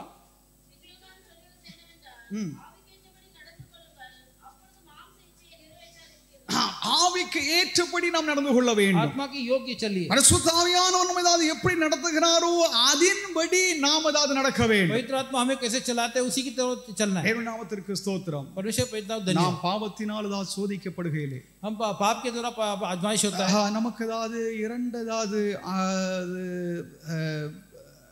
கூற்று ஏதாவது நம்மோடு ஏதாவது போராடும்। ऐसे जो जो बातें हमसे संघर्ष அந்த பாவ ஆசையை நான் நிறைவேற்ற வேண்டுமா இல்லையா, जो पाप की जो इच्छा को पूरा करना है कि नहीं, நம்மில் பரிசுத்த ஆவியானவர் இருக்கிறார்। हमारे अंदर पवित्र आत्मा है। நாம் அதாவது அந்த சூழ்நிலைகளை பார்ப்போம்। हम वो हालातों को देखते हैं। அந்த சூழ்நிலைகளை பார்த்து हालातों को देख के அது கொஞ்ச நேரம் தானே, और थोड़ा समय तो है, இல்லைங்களா, அது சின்ன பாவம் தானே, एक छोटी सी तो पाप है, அது பெரிய ஏதாவது குற்றம் இல்லையே, ये बड़ा गलती तो नहीं है, வேதத்தில் அதெல்லாம் அப்படி சொல்லப்படலையே, ऐसे बाइबल में सब लिखा तो नहीं है, என்றதாவது அதற்கு காரண காரியங்களை நாம் ஏதாவது காண்பித்து ऐसे उसके बहाना को बता के நாம் ஏதாவது பாவம் செய்ய ஏதாவது நாம் ஏதாவது விரும்புகிறோம்। हम जैसे पाप करने के लिए जो हम चाहते हैं, இந்த மாம்சீக ஆசை ये जो शारीरिक जो இது காலப்போக்கிலே जो समय बीता है, ஆவியானவர் நம்மை ஆட்கொண்டு நம்மை நடத்த முடியாத நிலைக்கு அது மாறிவிடும்। पवित्र आत्मा हमें प्रभुता करे कार्य करने के लिए योग्य के அதனால்தான் ஜாக்கிரதை, इसलिए सावधान நாம் ரொம்ப கவனமாக ஏதாவது மாம்ச இச்சைகளை நிறைவேற்ற ஏதாவது நம்முடையதாவது அவயங்களை நாம் அதை ஒப்பு கொடுக்காமல், इसलिए जो है सावधानी से रहना है, शारीरिक इच्छा को पूरा न நீதி करें, அவயங்களாக ஏதாவது நீதி செய்யும்படியாக, धार्मिकता के कार्यों करने के लिए, சுத்தமாக வாழும்படியாக, पवित्रता जीने के लिए, தேவ சித்தம் செய்யும்படியாக, परमेश्वर की इच्छा को करने के लिए நாம் அதற்கு நம்முடையதாவது வாழ்க்கையை நம்முடையதாவது உடலை நாம் ஒப்பு கொடுக்க வேண்டும் என்று சொல்லி இதே பவுல் எழுதுகிறார்। इसके लिए जो हम हमारे शरीर को जो सौंपना है, ஆவிக்கு ஏற்றபடி நாம் நடந்து கொள்ள வேண்டும்। आत्मिक के तौर पे चलिए। ரோமர் 8:4-5 रोमियो 8:4-5 में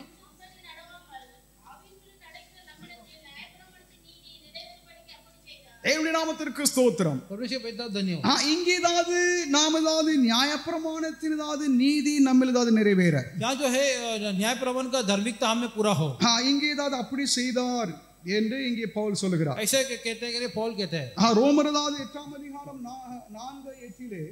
रोमियो 5 रोमियो 8:4-5 में மாம்சத்தின்படி நடவாமல் ஆவின்படி நடக்கிற நம்மிடத்தில் நியாயப்பிரமாணத்தின் நீதி நிறைவேறும்படிக்கு அப்படி செய்தார்। ऐसे न्याय प्रमाण का धार्मिकता हमें पूरा होने के लिए ऐसे कहते हैं, இங்கேதான் நியாயப்பிரமாணத்தின் நீதி நிறைவேறும்படியாக, न्याय प्रमाण की धार्मिकता पूरा होने के लिए, நியாயப்பிரமாணத்தின் நீதி, न्याय प्रमाण का जो धार्मिकता, நியாயப்பிரமாணத்தினால் ஒரு நீதி ஒன்றுதான் உண்டாகிறது, न्याय प्रमाण के द्वारा एक धार्मिकता होता है, அது உண்டாகும்படியாக தேவன் நம்மில் தான் கிரியை செய்கிறார்। वो होने के लिए परमेश्वर हमें क्रिया करेगा। மாம்சத்தின்படி நாம் நடவாமல் இருந்தோம் என்றால், अगर जो है शरीर के तौर पे हम नहीं चलेंगे तो நியாயப்பிரமாணத்தின் நீதி நம்மில் தான் கிரியை செய்யும்। न्याय प्रमाण की धार्मिकता वो क्रिया करेगा। நாம் மாம்சத்தின்படி நாம் செயல்பட்டோம் என்றால், हम शरीर के अनुसार क्रिया करेंगे तो நியாயப்பிரமாணத்தின் நீதியாகிய அந்த தண்டனை நம்மில் வந்து சுமாரும் நம்மேல் வரும்। न्याय प्रमाण का धार्मिकता जो दंड है वो हम पे आएगा। தேவனுடைய நாமத்திற்கு ஸ்தோத்திரம்। परमेश्वर पिता धन्य हो। தேவனுடைய பிள்ளைகளாக இருக்கிற நாம் மாம்ச கிறிஸ்தவர்களா இல்லையென்றால் ஆவி கேட்ட கிறிஸ்தவர்களா என்பதை நாம் ஏதாவது அறிந்து கொள்ள வேண்டும்। परमेश्वर के लोग हम जो हम आत्मिक मसीह है या शारीरिक तौर पे मसीह करके हम ஆவிக்கு ஏற்றபடி நாம் நடந்து கொள்ள வேண்டும்। आत्मा के तौर पे चलिए। எவர்கள் தேவனுடைய ஆவியினால் நடத்தப்படுகிறார்களோ, जो कोई परमेश्वर की आत्मा से அவர்கள் தேவனுடைய புத்திரர்களாக இருக்கிறார்கள் என்றுதான் இதே பவுல் எழுதுகிறார்। वे लोग परमेश्वर के पुत्र है करके ऐसे लिखते हैं। அப்போ ஆவியின்படி நடக்கிறவர்கள் தான் தேவனுடைய குமாரர்கள், தேவனுடைய குமாரத்திகள்। आत्मिक तौर पे चलते हुए परमेश्वर के पुत्र और पुत्री है। அப்ப ஆவிக்கு ஏற்றபடி நடவாமல் இருக்கிறவர்கள் தேவனுடைய குமாரர்கள் குமாரத்திகள் அல்ல என்றுதான் அவர் சொல்லுகிறார்। जो आत्मिक तौर पे नहीं चलते परमेश्वर के पुत्र है पुत्री से नहीं कहलाएंगे। அப்ப ஆவியினால் அபிஷேகம் பண்ணப்பட்டவர்கள், आत्मा से अभिषेक, ஆவியினால் நடத்தப்படுகிறவர்கள், आत्मा से चलाए गए, ஆவியானுடைய சுபாவம் உள்ளவர்கள், आत्मा के स्वभाव जो है, ஆவியானவருக்கு கீழ்ப்படிகிறவர்கள், आत्मा का जो अधीन होता है, ஆவியானுடைய ஆளுகை அவருடைய கட்டுப்பாட்டில் இருக்கிறவர்களுக்கு ஆக்கினை தீர்ப்பு இல்லை। पवित्र आत्मा का जो प्रभुता के अंदर है उनके लिए तो दंड नहीं। नहीं है। அவர்களை தேவன் தம்முடையதாது தம்முடையதாது பிள்ளைகளை குமாரர்களாக குமாரத்திகளாக தான் அங்கீகரித்துக் उनको கொள்கிறார். परमेश्वर अब उसके बेटा और बेटी करके अंगीकार करेगा। இரண்டாவது दूसरी बात, உங்களுடையதாது பழைய ஆதாம் பழைய சுபாவம் அதாவது மாறி போயிட்டு அது இல்லை என்பதை எண்ணிக்கொள்ளுங்கள். ऐसे जो हमारे अंदर जो पुराना आदम पुराना स्वभाव हमारे नहीं है करके जानना है। ரோமர் 6 அதிகாரம் 6வது வாக்கியத்திலே ரோமர் 6 இனி பாவத்திற்கு ஊழியம் செய்யாதபடி பாவசையில ஒளிந்து போக முரட்டாக நம்முடைய பழைய மனுஷன் அவரோடு கூட சிலுவையில் அறையப்பட்டது என்று அறிந்திருக்கிறோம். தேவனுடைய நாமத்திற்கு ஸ்தோத்திரம் உண்டாதாக. परमेश्वर पे इतना धन्य हो। இரண்டாவது வாக்கியம் 11வது வாக்கியம் பாவத்துக்கு மரித்து நாம் இனி அதில் எப்படி பிழைப்போம்? 11 அப்படியே நீங்கள் உங்களை பாவத்துக்கு மரித்தவர்களாகவும் நம்முடைய கர்த்தராகிய இயேசு கிறிஸ்துவுக்குள் தேவனுக்கு பிழைத்திருப்பவர்களாகவும் எண்ணிக்கொள்ளுங்கள். ஹalleluya. Hallelujah. நம்முடையதாது பழையதாது ஆதாம் பழைய சுபாவம் பழையதாது சுபாவங்கள் பண்புகள் हमारे जो पुराना आदम पुराने स्वभाव के जो गुण जो है, அந்ததாது ஆதாம் செத்து போயிட்டான். वो आदम मर गया, அவனேதாது நீங்கள் மறுபடியும் தான் உயிர்ப்பிக்காதீர்கள். उसे दोबारा मत जी उठाओ। அந்த சுயத்தை மறுபடியும் உயிர்ப்பிக்காதீர்கள். उसे जो खुद जो है गर्जी से அந்த मत खाओ। மாம்ச ஆசையை தான் நீங்கள் உயிர்ப்பிக்காதீர்கள். वो शारीरिक इच्छा को जिंदा मत करो। அவனதாவது செத்து போயிட்டான், அவன் என்னில் இல்லை என்று எண்ணிக்கொள்ளுங்கள். वो मर गया, वो नहीं है करके उसे जानना है। நம்முடையதாவது பழைய சுபாவம் அதாவது தன்மை பண்புகள் எல்லாம் அதாவது நம்மை விட்டு அகன்றிருக்கிறது. हमारे जो पुराने स्वभाव गुण जो है हम दूर हो गए। ஏனென்னாலதான் அதை தான் இயேசுவான சிலுவையில் அதை அடித்து அதை ஒழித்து விட்டார். क्योंकि उसे मसीह ने जो क्रूस पे जो है उसे मार दिया। இயேசுவான் தன்னுடைய பலியினாலே நம்மிலதாவது ஆதாமின் சுபாவத்தை அங்கே அவர் ஒழித்து விட்டார். यीशु मसीह ने अपने जो बलि के द्वारा आदम के स्वभाव को उन्होंने दूर कर दिया है। அதனுடைய நிழல் நம்மிலதாவது என்னாலும் கிரியை செய்து கொண்டுதான் இருக்கிறது. उसकी परछाई जो है हम अभी क्रिया करते हैं। இயேசு நிறைவேற்றின அற்புத செயல்களின் அந்த எந்த ஒரு காரியம் நம்மிலதாவது இராதபடிக்கு यीशु ने मसीह ने जो किया कार्य वो हमारे अंदर ऐसे ना हो। அந்த அவருடைய செயலினாத நிழல் நம்மிலதாவது இன்னும் கிரியை செய்து கொண்டிருக்கிறது. उनका जो क्रिया का जो छाव अभी हमारे में। நீங்கள் பாவம் செய்யாத உங்களை ஒப்பு கொடுக்காதீர்கள். जो पाप करने के लिए खुद को सौंप ना दो। மாம்சத்தின்படி நடக்கதாத நீங்கள் உங்களை அதற்கு ஒப்பு கொடுக்காதீர்கள். शारीरिक तौर पर चलने के लिए खुद को ना सौंपो। உலக ஆசைகளுக்கு உங்களை ஒப்பு கொடுக்க நீங்கள் விரும்பாதீர்கள். सांसारिक इच्छा को जो पूरा करने के लिए உங்களில் இருந்த ஆதாம் என்னைக்கோ செத்து போயிட்டான். जो आदम जो है वो कभी मर चुका है என்பதை நீங்கள் எண்ணிக்கொள்ளுங்கள். ऐसे इसको जानना है। நீங்கள் பாவத்தினால் சோதிக்கப்படுகையில் ऐसे पाप के द्वारा जो है आजमाइश हो रहा है। மாம்ச ஆசையிலதாவது இருக்கும் வேளையிலே ऐसे जो शारीरिक जो इच्छा என்னில் வாசம் செய்கிற ஆதாம் செத்து போயிட்டான். मेरे अंदर जो आदम है मर என்னில் गया। ஆதாம் இல்லை. मेरे अंदर आदम नहीं है என்னில் நம்முடைய கெட்ட சுபாவம் இல்லை. क्योंकि मेरे में से बुरा என்னில் स्वभाव नहीं அந்த है। மாம்ச சுபாவம் பண்புகள் இல்லை.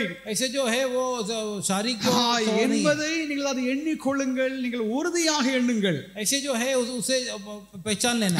கொலோசியர் 3 அதிகாரம் 3வது வாக்கியத்திலே கொலோசியன்ஸ் 3:3 கொலோசியர் 3:3 ஏனென்றால் நீங்கள் மரித்தீர்கள், ஜீவன் கிறிஸ்துவுடனே தேவனுக்குள் மறைந்திருக்கிறது. நம்முடைய ஜீவனாகிய கிறிஸ்து வெளிப்படும் போது நீங்களும் அவரோடே கூட மகிமையிலே வெளிப்படுவீர்கள். ஹalleluya. எங்கேயாவது கிறிஸ்துவோடு நாம் ஐக்கியமாக இருக்கிறோம். ऐसे जो मसीह के साथ हम मेल मिलाप में இது ஒரு முழுமையான ஒரு நிறைவான ஒரு எண்ட் நிறைவான அந்த உண்மையை இங்கே பவுல் எழுதுகிறார். एक जो परिपूर्ण सत्य के बारे में पौल लिखते हैं। அந்த நிறைவான அந்த நிலைக்குள்ளாகத்தான் இருக்கும் போராட்டங்கள் மாம்ச கிறிஸ்தவர்கள் ஆன்மீக கிறிஸ்தவர்கள். ऐसे वो परिपूर्णता के अंदर ही एक आत्मिक मसीह है। நாம் ஆன்மீக கிறிஸ்தவர்களாக இருக்க வேண்டுமா? हम जो है आत्मिक मसीह होना है இல்லைன்னா மாம்ச கிறிஸ்தவர்களாக இருக்க வேண்டுமா என்பதைத்தான் நாம் இப்பொழுது பார்த்து या கொண்டிருக்கிறோம். फिर शारीरिक मसीह होना है करके देखना है। ரோமர் 8 அதிகாரம் 1வது வாக்கியத்திலே रोमियो 8:1 में पढ़िए। ஆனபடியால் கிறிஸ்துவுக்குட்பட்டவர்களாயிருந்து மாம்சத்தின்படி நடாவாமல் ஆவியின்படி நடக்கிறவர்களுக்கு ஆக்கிர தீர்ப்பில்லை. தேவனுடைய நாமத்திற்கு ஸ்தோத்திரம் உண்டாதாக. परमेश्वर की पहचान को धन्यवाद। இப்படிதான் இருக்கிறவர் மேலதான் ஆக்கினை தீர்ப்பு இல்லை என்று சொல்லிதான் பவுல் சொல்லுகிறார். ऐसे जो लोग इन पर जो अग्नि का जो है ऐसा न्याय नहीं होगा। ஆனபடினால் கிறிஸ்து இயேசுவுக்கு உட்பட்டவர்களாய் இருந்து மாம்சத்தின்படி நடவாமல் ஆவிக்கு ஏற்றபடி நடக்கிறவர்களுக்கு ஆக்கினை தீர்ப்பு இல்லை. ऐसे जो मसीह में है जो आत्मिक है उनको उन पर ऐसे न्याय नहीं है।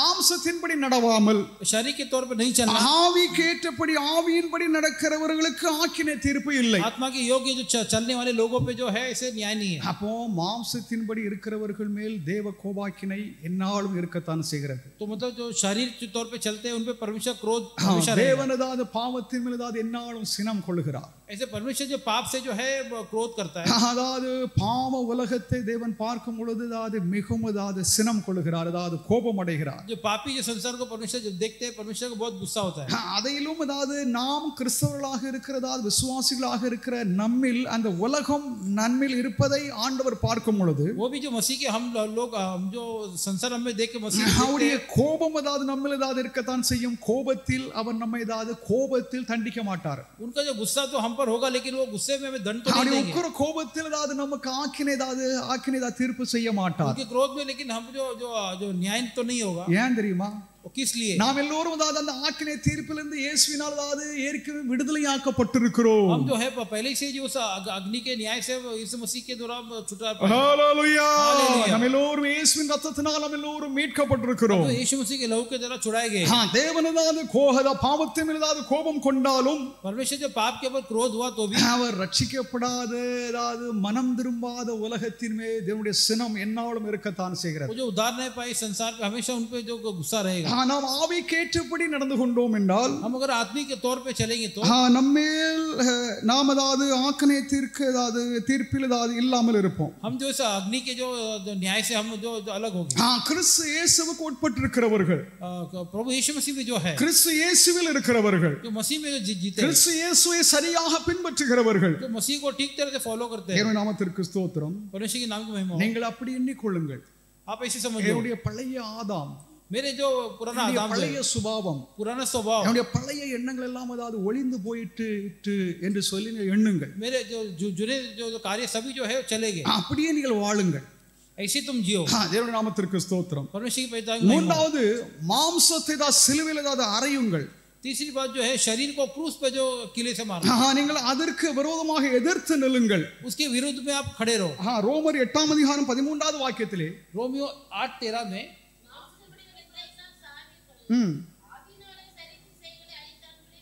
ஆதலால் சரீரத்தின் செயல்களை தான் நீங்கள் அதை அழிக்க வேண்டும். ऐसे जो है हम शारीरिक के जो बातों को हम அது நம்மில் உருவாகுவதை நாம் அதாவது சரியாக அதாவது சில நேரங்களில் அது அறியாமலும் இருக்கலாம். ऐसे कि वो कभी हम न जाने भी हमारे अंदर நம்மில் உருவாயிருக்கிற அந்த மாம்ச கிரியைகளை நாம் அதாவது அடித்து அதை அதாவது கொலை செய்ய வேண்டும். जो हमारे जो शारीरिक क्रिया को उसे मार देना है. அந்த மாம்சத்துக்கு விரோதமாக ஏதாவது நிற்க வேண்டும், எதிர்த்து நிற்க வேண்டும். वो जो शारीरिक कार्य के विरुद्ध हम खड़ा रहना है.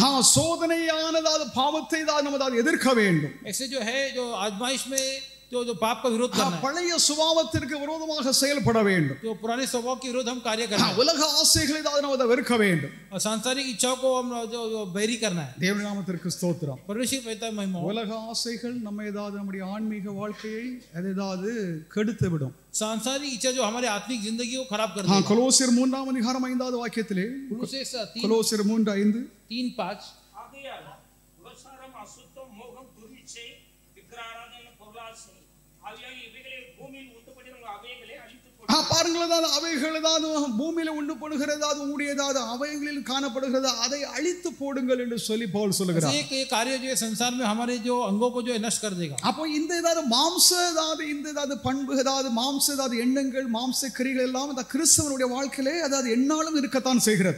शारीरिक कार्य जो मसीह की जिंदगी में तो रहेगा ही, அதை நாம் மேற்கொள்ள வேண்டும். लेकिन उस पर प्रभुता पाना है. ஆன்மீக கிறிஸ்தவர்களாக, आत्मिक मसीह, ஆவியினால் நடத்தப்படுகிறவர்களாக, आत्मा का जो चलने वाला, ஆவியானவர் நம்மை தான் நடத்தும்படியாக, आत्मा हमें चलने की, ஆவியானவருடைய கட்டுப்பாட்டில், पवित्र आत्मा की प्रभुता में, ஆவியானவருடைய ஆளுகையின் கீழாக पवित्र आत्मा की जो இந்த प्रभुता மாம்ச में, கிரியைகளை ஆசைகளை நாம் அதாவது அழிக்க வேண்டும், அதை ஒழிக்க வேண்டும். इसे जो शारीरिक क्रिया को हम जो नष्ट करना है. நான்காவது चौथी बात ஆவியின் ஏதாவது கனிகள், जो आत्मिक जो फल, ஆன்மீக ஏதாவது கிறிஸ்தவர்கள் जो आत्मिक जो मसीह जो है அவர்கள் ஏதாவது ஆவியின் கனி உடையவர்களாக இருப்பார்கள். वो लोग जो है आत्मिक फल से रहेंगे. அவர்கள் ஏதாவது மத்திய 5 அதிகாரத்தில் ஏதாவது 8 9 இயேசுவின் பொன்மொழிகளை நாம் ஏதாவது வாசிக்கிறோம். यहाँ पे जो मैथ्यू 5:8 से जो हम कुछ बातों को देखते हैं. இங்கே ஏதாவது அவருடைய ஏதாவது ஆவில் ஏதாவது எளிமை, यहाँ पे जो आत्मिक जो बातें हैं, தொடர்ந்து ஏதாவது மனம் திரும்புதல், और मन फिराव, சாந்த குணம், शांत स्वभाव, பரிசுத்தம், पवित्रता, இரக்கம், और जो है करुणा, உள்ளான பரிசுத்தம், वो अंदर की तौर से पवित्रता, சமாதானம், समाधान, இன்னும் ஏதாவது நீதிக்காக நம்ம ஏதாவது துன்பப்படுகிறது. और जो धार्मिकता के लिए हम जो है कष्ट उठाए, இவைகள் எல்லாம் அதாவது இயேசுவினதாவது அந்த பொன்மொழிகள் அதாவது அடக்கப்பட்டிருக்கிறது. ये सब जो यीशु मसीह की जो इन बातों में है. இது அதாவது கலாத்தியர் அதாவது 5ஆம் அதிகாரத்தில் உள்ள பரிசுத்தாவின் பண்போடு அதை நாம் அதை இணைத்து பார்க்கலாம். इसे जो है गलातियों 5 में हम जो है इसे जोड़ के देख सकते हैं. ஒன்று, पहली बात நிபந்தனையற்ற அன்பு. और जो है बिना शर्त के जो है प्रेम. நான் அதாவது அன்பு கூற அது ஒத்து வந்தால் அன்பு கூறுவேன், அப்படி எல்லாம் முடியாது. ऐसे इस प्रकार आएंगे तो ही मैं उनसे बात करूंगा, नहीं तो नहीं. அப்படிப்பட்டது அன்பு நம்மிடத்தில் இருந்தது என்றால் நாம் சரியாக அன்பு கூற முடியாது. ऐसे प्रकार का प्रेम हमारे अंदर है तो हम सही नहीं. நிபந்தனை அற்ற அன்பு, बिना शर्त का जो प्रेम. தேவன் அதாவது நம்மிடவது நிபந்தனை அற்ற அன்போடு நம்மோடு இடைப்படுகிறார். बिना परमेश्वर भी हमसे बिना शर्त जो है हमसे प्रेम करता है. அவருடைய அன்பு அது நிகரற்றதாகும். उनका जो प्रेम जो है बिना कोई शर्त का. அவர் நம்மிடம் அன்பு கூறுவது, परमेश्वर हमसे जो प्रेम करते हैं, நான் அதாவது உன்னில் அன்பு கூர்ந்தேன் என்றால் मैंने तुझसे प्रेम किया है, நீ அதாவது இதை செய்ய வேண்டும் அதை செய்ய வேண்டும் என்று சொல்லி நமக்கு ஆணை இடுகிறது இல்லை. तू भी ऐसे करना करके हम पे कोई आज्ञा नहीं है. அவர் நம்மோடு அன்பு கூர்ந்து நம்மிடம் மிக மிக மிக பொறுமையாக இருக்கிறார். वो हमसे प्रेम करके हमसे बहुत ही जो सब्र से. அதே நம்முடைய ஆண்டவருக்கு தெரியும் என்னுடைய பிள்ளை அந்த நிலைக்கு அவன் ஒருபோதும் அவன் வருவதற்கு அவனால் முடியாது. परमेश्वर को पता है कि जो मेरे बच्चे जो है इस उन्नति அவன் தடுமாறி கொண்டு தான் இருப்பான். वो लोग जो डगमगाएंगे, அவன் விழுந்து கொண்டு தான் இருப்பான். वो गिर के उठेंगे. ஆதலால் ஆண்டவர் நம்மிடம் என்னாலும் அன்பு கூர்ந்து கொண்டே இருக்கிறார். इसे परमेश्वर हमेशा हमसे जो प्रेम करते रहते हैं, நிபந்தனை அற்ற அன்பு, बिना शर्त का प्रेम. பொதுவாக கணவன் மனைவிகள் आमतौर पे जो हस्बैंड वाइफ जो है, கணவன் மனைவிடம் எதிர்பார்த்து இதை நீ செய்தால் நீ இப்படி இருந்தால் தான் உன்னை நேசிப்பேன் என்றதாவது அன்பு செலுத்துவார்கள். ऐसे जो है पति जो है तुम ऐसा रहेगी तो मैं तुमसे. மனைவியும் கணவன் மேல அப்படித்தான் ஒரு அன்பை போல நீ என்னிடம் இப்படி நடந்து கொண்டால் நான் உன்னை நேசிப்பேன் அப்படின்னு நேசிக்க மாட்டேன். ऐसे पत्नी भी पति से अगर तुम ऐसे चलोगे तो இது நிபந்தனை உள்ள அன்பு. ये जो है शर्त காரண காரியங்களினாலே அன்பு கூறுகிற அன்பாகும். कुछ शर्तों के द्वारा जो होने वाला जो தேவனுடைய அன்பு அப்படிப்பட்ட அன்பு அல்ல. नहीं, परमेश्वर का प्रेम ऐसा नहीं है. தேவனுடைய அன்பு நிபந்தனை அற்ற அன்பாகும். नहीं, परमेश्वर का प्रेम बिना शर्त है. பிறர் மேல் हम जो दूसरों से நிபந்தனை அற்ற அன்பு கூறுவோமானால், अगर बिना शर्त का प्रेम करेंगे तो ஆவியின் கனி நம்மிடம் வெளிப்படையாக தெரிய வரும். அப்படி இல்லைன்னா தெரியறதுக்கு சான்ஸே இல்லை. जो आत्मिक फल जो है बाहरी तौर पे हमसे दिखेंगे. இரண்டாவது दूसरी बात சந்தோஷம், खुशी. இது நம்மில் இருக்கிறதா உள்ளான ஒரு மகிழ்ச்சி. ये हमारे अंदर जो अंदर की जो एक खुशी है. இது சூழ்நிலைகளை பார்த்து நாம சந்தோஷப்படுகிறது இல்லை. ये हालातों को देख के जो हम खुश होते वो नहीं है. சூழ்நிலைகளை பார்த்தோம் என்றால் சந்தோஷப்படுகிறதுக்கு அங்க ஏதுவே இருக்காது. और हालातों को देखेंगे तो खुश होने के लिए कुछ बात नहीं है. நமக்கு வருத்தம் கவலையும் போராட்டம் தான் இருக்கும். हमारे लिए जो है. ஆனால் இங்கே நான் சொல்லுகிறத சரியாக கவனிக்கணும். ஆவியின் கனி, हम तो बोलते हैं सुनना है, பரிசுத்த ஆவியானவருடைய கனி, पवित्र आत्मा का जो है फल, அது சூழ்நிலைகளை காட்டிலும் சூழ்நிலைக்கு அப்பால் वो जो हालतों के उससे आगे है. சந்தோஷம் என்பது நம்முடைய இருதயத்தில் இருக்கும் ஒரு தூய்மையான ஒரு பண்பாகும். वो जो है खुशी जो है वो हमारे अंदर है. அது சூழ்நிலைகளையும் தாண்டி நிற்கும் ஒரு சந்தோஷம். वो हालतों से हटके जो आगे आगे खड़ा रहता है. அது ஆவியானவர் நம்மில் உருவாக்கும் பெரிய கனியாகும். वो पवित्र आत्मा जो हमें अंदर जो है कि बड़ा फल देता है. மூன்றாவது சமாதானம். तीसरा जो समाधान, நம்மில் ஒரு அமைதி और जो शांति. நெருக்கமான சூழ்நிலைகள், बहुत ही जो ये பதற்றமான சூழ்நிலைகள், घबराहट का जो हालत जो है, அங்கே ஒற்றுமை, वहां पे जो है एकता, அங்கே குழப்பம் இருக்கும் இடத்திலும் நமக்கு ஒரு சமாதானம்.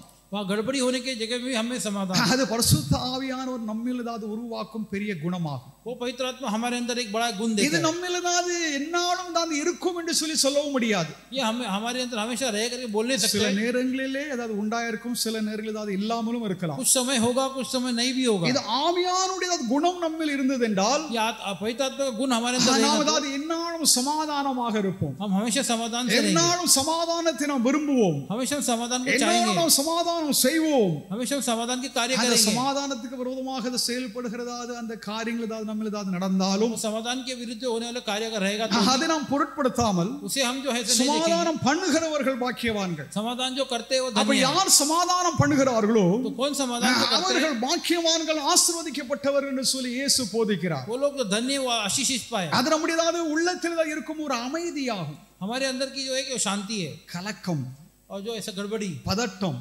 घबराहट பலதாவது காரியங்களினாலே நாம் ஏதாவது கலங்கிதா தவிக்கிற நேரத்திலும் ஒரு சமாதானம் நம்முடைய இருதயத்தில் இருக்கிறது. कई विषयों के बारे में चिंता करते समय भी हमारे अंदर அது இயேசுவின் சமாதானமாகும். यीशु मसीह के समाधान பாருங்கள், இயேசுவினதாவது வாழ்க்கையிலாவது அவரதாவது எந்நாளும் சமாதானமாக இருந்தார். यीशु मसीह जिंदगी हमेशा समाधान थे। அவருக்குள்ளாக ஒரு அமைதி இருந்தது. उनके अंदर एक शांति थी। அவரை சுற்றிலும் சாத்தானுடைய உலகம், தீயவர்கள், பலதாவது துன்மார்க்கர்கள் அவரை ஏதாவது அழித்து ஏதாவது அவரை ஏதாவது சின்னாபின்னமாக்கும்படியாக இருந்ததாவது நேரத்திலும் ऐसे जो है संसार उनके विरोध बहरी होने के समय में भी என்னுடைய சமாதானத்தை நான் வைத்து செல்கிறேன். और मेरी शांति तुमको அப்ப देता हूं। இயேசுவின் சமாதானத்தை வைத்து அவர் சென்றிருக்கிறார். तो यीशु मसीह ने अपने समाधान को देके गए। அப்ப இயேசு அந்த சமாதானம் உடையவராக கலக்கத்தின் மத்தியில பலவிதமானதாவது எதிர்ப்புகள், பல போராட்டங்கள், பலதாவது முடியாத சூழ்நிலைகள் தான் இயேசு சமாதானமாக இருந்தார்.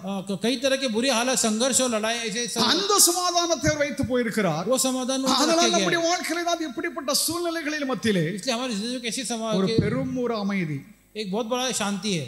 அது பரிசுத்த ஆவியானவர் நம்மில் உருவாக்கும் அதாவது கனியாகும். वो पवित्र आत्मा हमारे अंदर जो दिया हुआ फल है। நான்காவது நீடிய பொறுமை. और चौथी बात जो है वो सब्र। பொறுமை எல்லாருக்கும் அது அவசியம் தான்.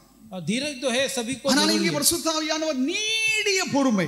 लेकिन जो है पवित्र आत्मा जो कहता है कि लंबे समय का धीरज। ஆங்கிலத்தில் ரொம்ப அருமையாக போடப்பட்டிருக்கிறது. इंग्लिश में बहुत अच्छी बात है। லாங் சஃபரிங், लॉन्ग सफरिंग मतलब பேஷியன்ஸ், அதாவது பேஷண்ட் பொறுமையாக இருக்கிறது. இதாவது அது இங்கிலீஷ் ஏதோ வார்த்தை.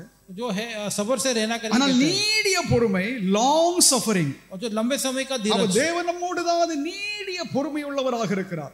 परमेश्वर भी हमारे साथ அப்ப लंबे நம்மோடு समय धीरज में। எதற்காக அவர் நீடிய பொறுமை உள்ளவராக இருக்கிறார் क्यों परमेश्वर लंबे என்றால் समय அவருக்கு धीरज है? நன்றாகவே தெரியும். उनको अच्छी तरह पता है என் பிள்ளை, என் மகன், என் மக ஏதாவது ஒருபோதும் ஏதாவது இந்த விஷயத்தை திருந்த மாட்டான். कि मेरे बेटी जो है इस विषय में ठीक नहीं हो। அவர்களிடம் ஆண்டவர் ஏதாவது நீடிய பொறுமையோடு இருக்கிறார். उससे परमेश्वर जो लंबा அதை समय நாம் धीरज ஏதாவது में। நேரடியாக கூட பார்க்கலாம்.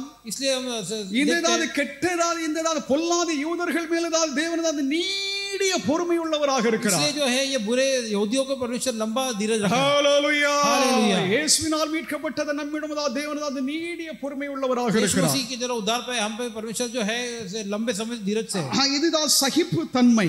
यही जो है सहन शक्ति है। பலவிதமான போராட்டங்களிலே कई प्रकार के जो संघर्ष में சகிப்பு, அதாவது சகித்து கொள்ளுதல், उसको जो है उसे जो है धीरज से रहना, அது ஏதாவது நம்மை பாதிக்கத்தான் செய்கிறது.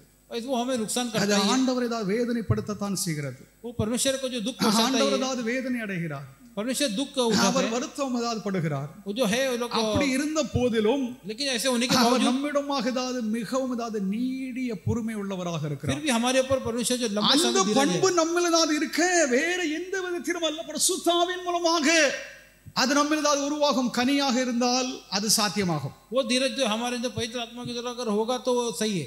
ஐந்தாவது पांचवी बात தயவு.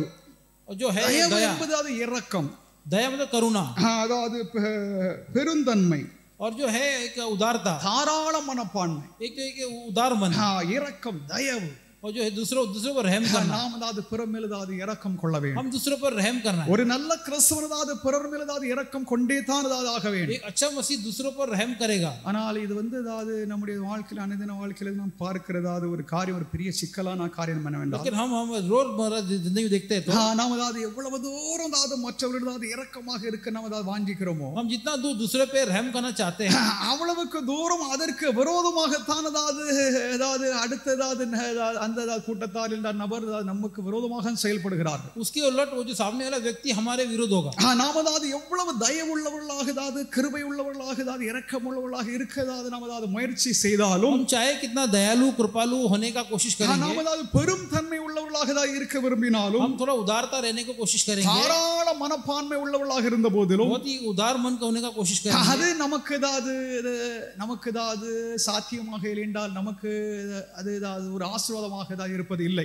लेकिन वो हम जो हमसे होता नहीं है। நம்முடைய ஏதாவது குடும்ப வாழ்க்கையில் ஏதாவது நம்ம ஏதாவது பார்க்கலாம். हमारे पारिवारिक जिंदगी हम देखते हैं கணவன் மனைவி जो हस्बैंड वाइफ जो है, பெற்றோர்கள் ஏதாவது குழந்தைகள், जो माता पिता और बच्चे இன்னும் ஏதாவது சபையில் ஏதாவது ஊழியக்காரர்கள், और कलीसिया में सेवा, குடும்பங்கள் மத்தியிலே परिवारों के बीच में தயவு ஏதாவது செய்கிறதாவது அநேக நல்ல ஆத்துமாக்கள் உண்டு, ऐसे जो है दया के कार्य करने वाले अच्छे आत्मा, நல்லதாவது ஊழியர்களும் உண்டு. अच्छे सेवक लोग भी हैं. ஆனால் அதாவது அவர்கள் தான் செய்கிறது மற்றவர்களுக்கு ஏதாவது ஒரு பெரிய ஏதாவது ஒரு என்னதோ ஏதாவது ஒரு பெரிய அதாவது எதிர்ப்பாகத்தான் அவர்களுக்கு தெரிகிறது. लेकिन वो करेंगे नहीं, सामने वाले व्यक्ति उसका विरोधी करेंगे, அதை ஏதாவது வெறுக்கிறார்கள், उसे वे नहीं चाहते, அதை விரும்புகிறதே இல்லை. उसकी इच्छा नहीं होती, ஏனென்றால் அவர்கள் மாம்ச கிறிஸ்தவர்களாகும். क्योंकि वो लोग जो है அவர்கள் மாம்சத்துக்கு ஏற்றபடி நடக்க விரும்புகிறார்களே ஒழிய शरीर के योग्य चलने के ஒரு लिए ஆன்மீக ஏதாவது கிறிஸ்தவனாக இருக்க விரும்புகிறதே இல்லை என்பதுதான் இப்பொழுது நான் ஏதாவது உங்களுக்கு ஏதாவது போதிக்கும் இந்த சத்தியத்தின் மூலமாக நீ அறிந்து கொள்ளலாம். ऐसे आत्मिक मसीह होने की कोशिश नहीं करते, ये सत्य के बारे में बताते हैं. நாம் தயவு உள்ளவர்களாக இருக்க வேண்டும். हम जो है இது பரிசுத்த ஆவியின் கனியாகும்.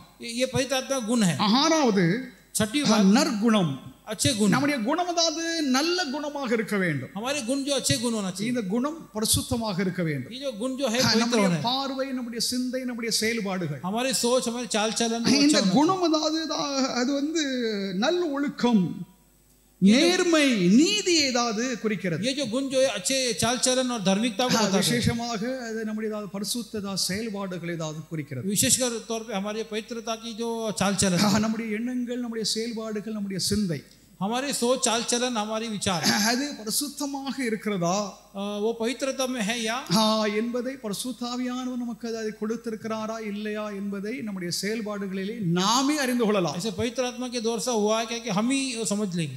நற்குணம், अच्छे गुण, நம்முடைய குணம் அதாவது நற்குணமாக இருக்க வேண்டும். हमारे गुण जो है अच्छे गुण होने நல்ல குணமாக இருக்க வேண்டும். अच्छे गुण होने चाहिए. கெட்ட குணங்கள் எல்லாம் அதாவது அந்த பழைய ஆதாம் அதாவது ஒளிந்துட்டான், அவன் ஒளிந்து போயிட்டான், செத்து போயிட்டான் என்று சொல்லி எண்ணிக்கொள்ளுங்கள் என்று சொல்லி பவுல் சொல்லுகிறார். अच्छे वो बुरे गुण जो है आदम चला गया करके वो भी அந்த ஆதாமையும் நாம் சேர்த்து வைத்துக் கொண்டு वो आदम को हमारे साथ रखे, நமக்கு ஏதாவது விருப்பமான நேரங்களிலே हमारी जो जैसे इच्छा होगी தேவைப்படுகிற நேரங்களில் அதாவது ஆதாமை ஏதாவது முன் வைக்கிறது.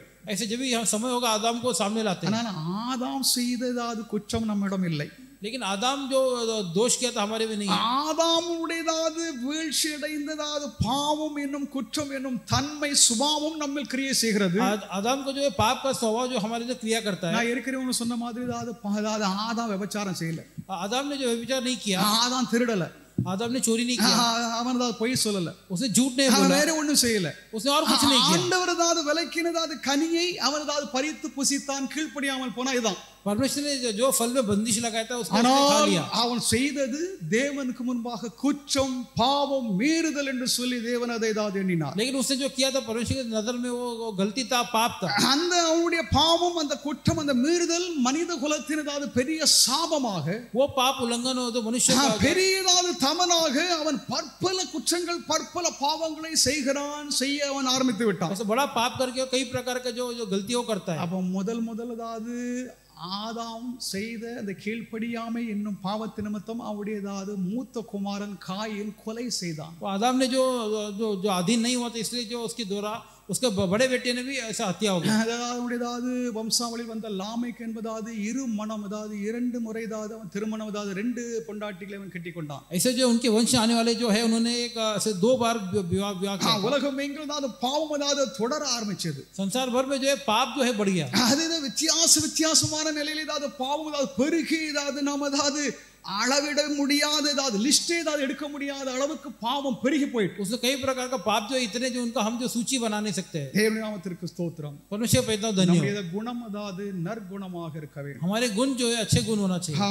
நேர்மை, நீதி நம்மில் ஏதாவது இருக்க வேண்டும். और जो है धार्मिकता और अच्छाई बात होना चाहिए. ஏழாவது இந்த விசுவாசம், साथ ही बात है विश्वास, நேர்மை, और जो सीधापन, உறுதிப்பாடு, और जो है ठीक तरह நாம் ஒருவருக்கு ஒருவர் விசுவாசம் உள்ளவர்களாக இருக்க வேண்டும். हम एक दूसरे को विश्वास करके रहना. நாம் தேவன் மேல வைக்கும் விசுவாசத்தை குறித்து எழுதப்படல. हम परमेश्वर का विश्वास कर में नहीं लिखा है. நீங்கள் ஏதாவது ஒருவரை ஏதாவது விசுவாசிக்கிறீர்கள் என்றால் आप एक दूसरे विश्वास करते हो அதாவது அவர்களும் விசுவாச பாத்திரர்களாக நடந்து கொள்வது அதாவது மிக முக்கியமான காரியம். तो वो भी जो विश्वास की योग्य पात्र चलना है. பாருங்கள், நம்முடைய வீட்டில் ஏதாவது வளர்க்கிறதாவது ஒரு நாய் ஏதாவது விசுவாசம் உள்ளதாக இருக்கும். हमारे जो घर में जो कुत्ता पालते हैं तो हम तो विश्वास रखता है. அதாவது அந்த ஏதாவது நாய் ஏதாவது இந்த எஜமானுக்கு ஏதாவது நேர்மை உள்ளதாவது ஒரு பெட்டாக இருக்கும். वो जो कुत्ता जो है अपने जो स्वामी के लिए जो हमेशा जो है एक वफादार रहता है। அந்த எஜமானதாவது என்ன ஏதாவது செய்ய ஏதாவது அவன் ஏதாவது கட்டளை எடுக்கிறானோ वो जो स्वामी जो है वो कुत्ते को चाहे जो भी आज्ञा देगा, ஏதாவது அலை தட்டாமல் ஏதாவது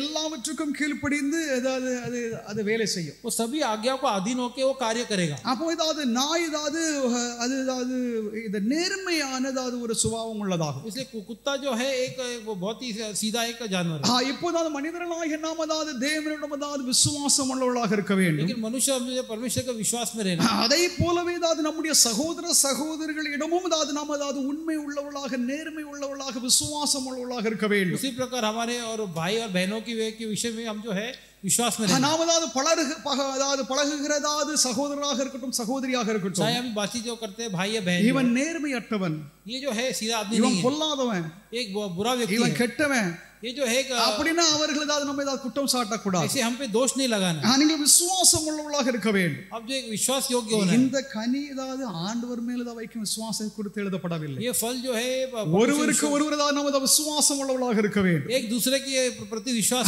நம்பிக்கைக்கு ஏதாவது நம்ம பாத்திரர்களாக நாம் நடந்து கொள்ள வேண்டும். विश्वास की जो पात्र हम बनना है। எட்டாவது 8वीं बात சாந்தம், शांति, பரிவு. और जो एक அதாவது சாந்தமாக நம்ம நடந்து கொள்ள வேண்டும், கரிசனையாக நடந்து கொள்ள வேண்டும். और जो शांति से और जो है बहुत ही अच्छी பரிசுத்த ஆவியின் ஏதாவது இந்த வரங்களிலே இந்த கனிகளிலே ஏதாவது நாம் சாந்தம் உள்ளவர்களாக நடந்து கொள்ள வேண்டும். ऐसे पवित्र आत्मा की जो एक फल में जो हमको शांति से चलना है। நாம் கரிசனம் அதாவது நாம் கரிசனை உள்ளவர்களாக ஆதரவு செய்கிறவர்களாக இருக்க வேண்டும். ऐसे दूसरों के प्रति जो है अच्छी जो बातें। ஒன்பதாவது இச்சை அடக்கம். और 9वीं बात जो है इच्छा पे जो काबू पाना। நம்முடைய தூர இச்சைகளாக இருக்கட்டும், हमारे बुरी इच्छा क्यों ना हो, நம்முடைய எல்லாதாவது நல்லதாவது ஆசைகளாக இருக்கட்டும், हमारे अच्छी इच्छा क्यों ना हो, அதை நாம் ஏதாவது அடக்க வேண்டும். அதை நாம் ஏதாவது அலைப்பாய ஏதாவது விடக்கூடாது. उसे हम पे काबू करना, उसे उड़ने नहीं देना।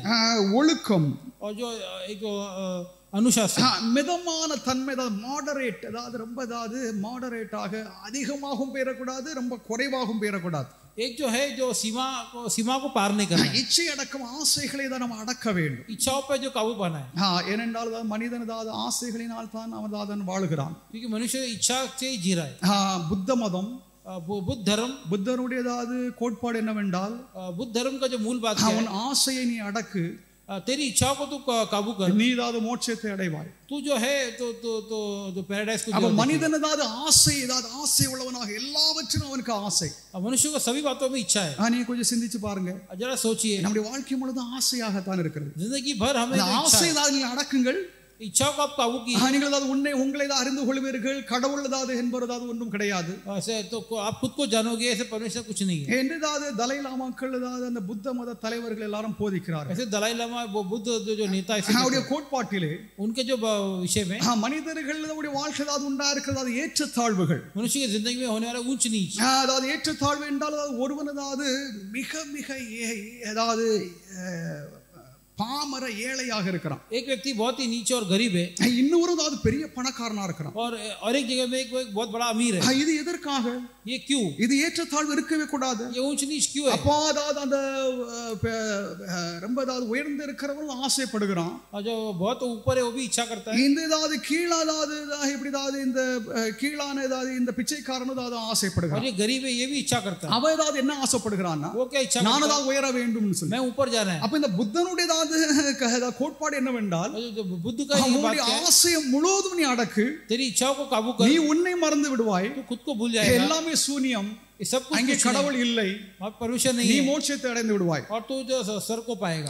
என்று ஏதாவது புத்த மதம் சொல்லுகிறது. ऐसे बुद्ध धर्म कहते हैं, கிறிஸ்தவ மதம் அது அப்படி சொல்லவில்லை. लेकिन मसीह धर्म ऐसा नहीं कहता। ஒவ்வொரு மனிதனுடைய செயல்களுக்கும் ஏதாவது ஒரு நீதி உள்ளதாவது ஒரு நியாய தீர்ப்பு ஒன்று உண்டு. मनुष्य हर एक क्रिया को जो है एक न्याय है। நன்மை செய்கிறவனுக்கு ஏதாவது நன்மையான தீர்ப்பும், भलाई करने के लिए वो भला का, பாவம் செய்கிறவனுக்கு ஏதாவது தண்டனையும் உண்டு என்று சொல்லி வேதம் நமக்கு ஏதாவது திட்டவட்டமாக போதிக்கிறது. पाप करने वाले के लिए दंड करके बाइबल। கிறிஸ்துவ ஏதாவது இந்த விசுவாசம், வேத விசுவாசம் நாம் ஏதாவது ஒரு முறை நாம் பிறக்கிறோம், பின்பு நியாய தீர்ப்பை அடைகிறோம். जो मसीह का विश्वास जो है, हम एक बार पैदा होगी फिर अब न्याय होगा। ஒரு மனிதன் பிறக்கிறான், एक मनुष्य पैदा होता है, அவன் ஏதாவது நியாய தீர்ப்பு அடைகிறான். वो न्याय होता है। அவன் நியாய தீர்ப்பின் நாளிலே ஏதாவது அவன் செய்த சகலதாவது இந்த காரியங்களுக்கும் அவன் கணக்கு ஒப்புவித்தே ஆக வேண்டும் என்று சொல்லி கிறிஸ்தவம் சொல்லுகிறது. और न्याय के दिन में उसे सभी कार्यों को जो है उसका लेखा देना है। தேவனுடைய நாமத்திற்கு ஸ்தோத்திரம். परमेश्वर के नाम में நாம் நன்மை செய்தோம் என்றால் நமக்கு ஏதாவது நன்மையான தீர்ப்பும் நன்மையான ஆசீர்வாதமும் வரும். हम भलाई करेंगे तो अच्छी बातें हमारे पास நாம் आएगा। தீமை செய்தோம் என்றால் நமக்கு தண்டனையும் சாபமும் பலதாவது கெட்ட காரியங்களும் நம்முடைய வாழ்க்கையில் உருவாகும். हमने बुराई के सभी तरह की बुरी बात हमारी जिंदगी में आएगा। இச்சை அடக்கம், इच्छा पे काबू, நம்முடைய சரீர இச்சைகளை நாம் அடக்க வேண்டும். हमारे शरीर की इच्छा को हम काबू करना है, ஆசைகளை நாம் அடக்க வேண்டும். इच्छाओं को हम अड़कना है, தீய செயல்களை நாம் அடக்க வேண்டும். बुरे कार्यों को जो है हम रोकना है, அதை அடக்குவது நம்மால் முடியாது. उसे काबू करना हमसे பரிசுத்த नहीं होगा। ஆவியானவர் உங்களை ஆட்கொண்டிருந்தால், पवित्र आत्मा अगर हम पे பரிசுத்த ஆவியினால் நீங்கள் நிரம்பியிருந்தால், पवित्र आत्मा को भरा देगी இந்த तो தீய ஆசைகள் உங்களால் மேற்கொள்ள முடியும், நீங்கள் ஜெயம் கொள்ள முடியும். ஹalleluya. इच्छा पर हम जो प्रभुता कर पाएंगे। ஒழுக்கம், और जो एक अनुशासन, இதற்கு முந்தியதா சொன்ன மாதிரி விசுவாசம் என்றதாவது இந்த பண்பு, इसके पहले जो विश्वास के बारे में जो कहा था, இந்த இச்சை அடக்கத்தோடு நம்ம சேர்த்துதா நம்ம கவனிக்கலாம். और जो इच्छा पे काबू करने के बारे में हम देखते, பிறர் நம்மை குற்றம் சாட்டும் அளவுக்கு நாம் நடந்து கொள்ளக்கூடாது. दूसरे हम पे दोष लगाने के लिए ऐसे हम चाल चलन नहीं ஒரு रखना। நல்ல கிறிஸ்தவன், ஒரு பண்பு உள்ள ஒரு பக்தி உள்ள கிறிஸ்தவனுடைய வாழ்க்கையிலே இவைகள் உண்டாகும். एक अच्छे मसीह के जिंदगी में ये बात होगा।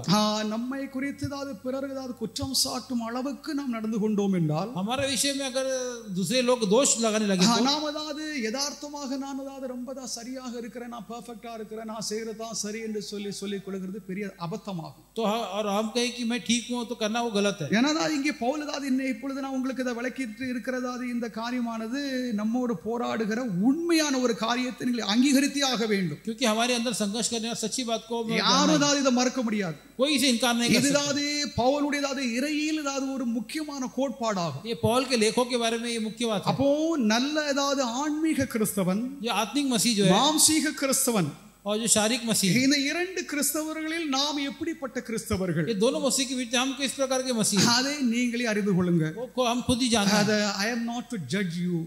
मैं किसी का न्याय நான் नहीं कर உங்களுக்கு सकता, தீர்ப்பு சொல்ல முடியாது. मैं तुम पर न्याय नहीं कर இந்த सकता। வேதமே அந்த தீர்ப்பு கொடுக்கிறது. ये जो बाइबल है यही जो न्याय बताता है। மாம்சத்தின்படி நடக்க விரும்பினீர்கள் என்றால் நீங்கள் சாவீர்கள். शरीर के हिसाब से चले गए तो सोचे तो मरोगे। நீங்கள் ஆவியினாலே மாம்சத்தின் கிரியைகளை அழித்து விட்டீர்கள் என்றால், आत्मा के द्वारा शरीर कार्यों को अगर नष्ट करेंगे तो, என்றாவது பவுல் எழுதுகிற இந்த சத்தியத்தை நாம் கேட்டோம். ये पौल ने लिखा सत्य को हम देखा। அதனால் மாம்ச கிறிஸ்தவர்கள், ஆன்மீக கிறிஸ்தவர்கள், इसलिए जो शारीरिक मसीह और आत्मिक நாம் मसीह, ஆன்மீக கிறிஸ்தவர்களாக, हम आत्मिक मसीह பரிசுத்த ஆவியானவர் நம்மை நடத்துகிறவராக, पवित्र आत्मा में चलाने वाला, பரிசுத்த ஆவியின் ஆளுகைக்குள்ளாக அவருடைய கட்டுப்பாட்டில் நாம் இருந்து, पवित्र आत्मा की जो प्रभुता में रहने के लिए மாம்ச கிரியைகளை शारीरिक क्रिया நாம் को ஒவ்வொரு நாளும் அழித்து அதை நிர்மலமாக்கி हर एक दिन उसको तो नाश करने, கிறிஸ்துவை பின்பற்றுகிற मसीह का पीछा होने के ஆன்மீக கிறிஸ்தவர்களாக लिए, एक आत्मिक मसीह நாம் இருப்போமாக हम ऐसे होंगे। கர்த்தர் இந்த வார்த்தையை ஆசீர்வதிப்பாராக. परमेश्वर वचन को आशीष करें। ஹalleluya. हालेलुया।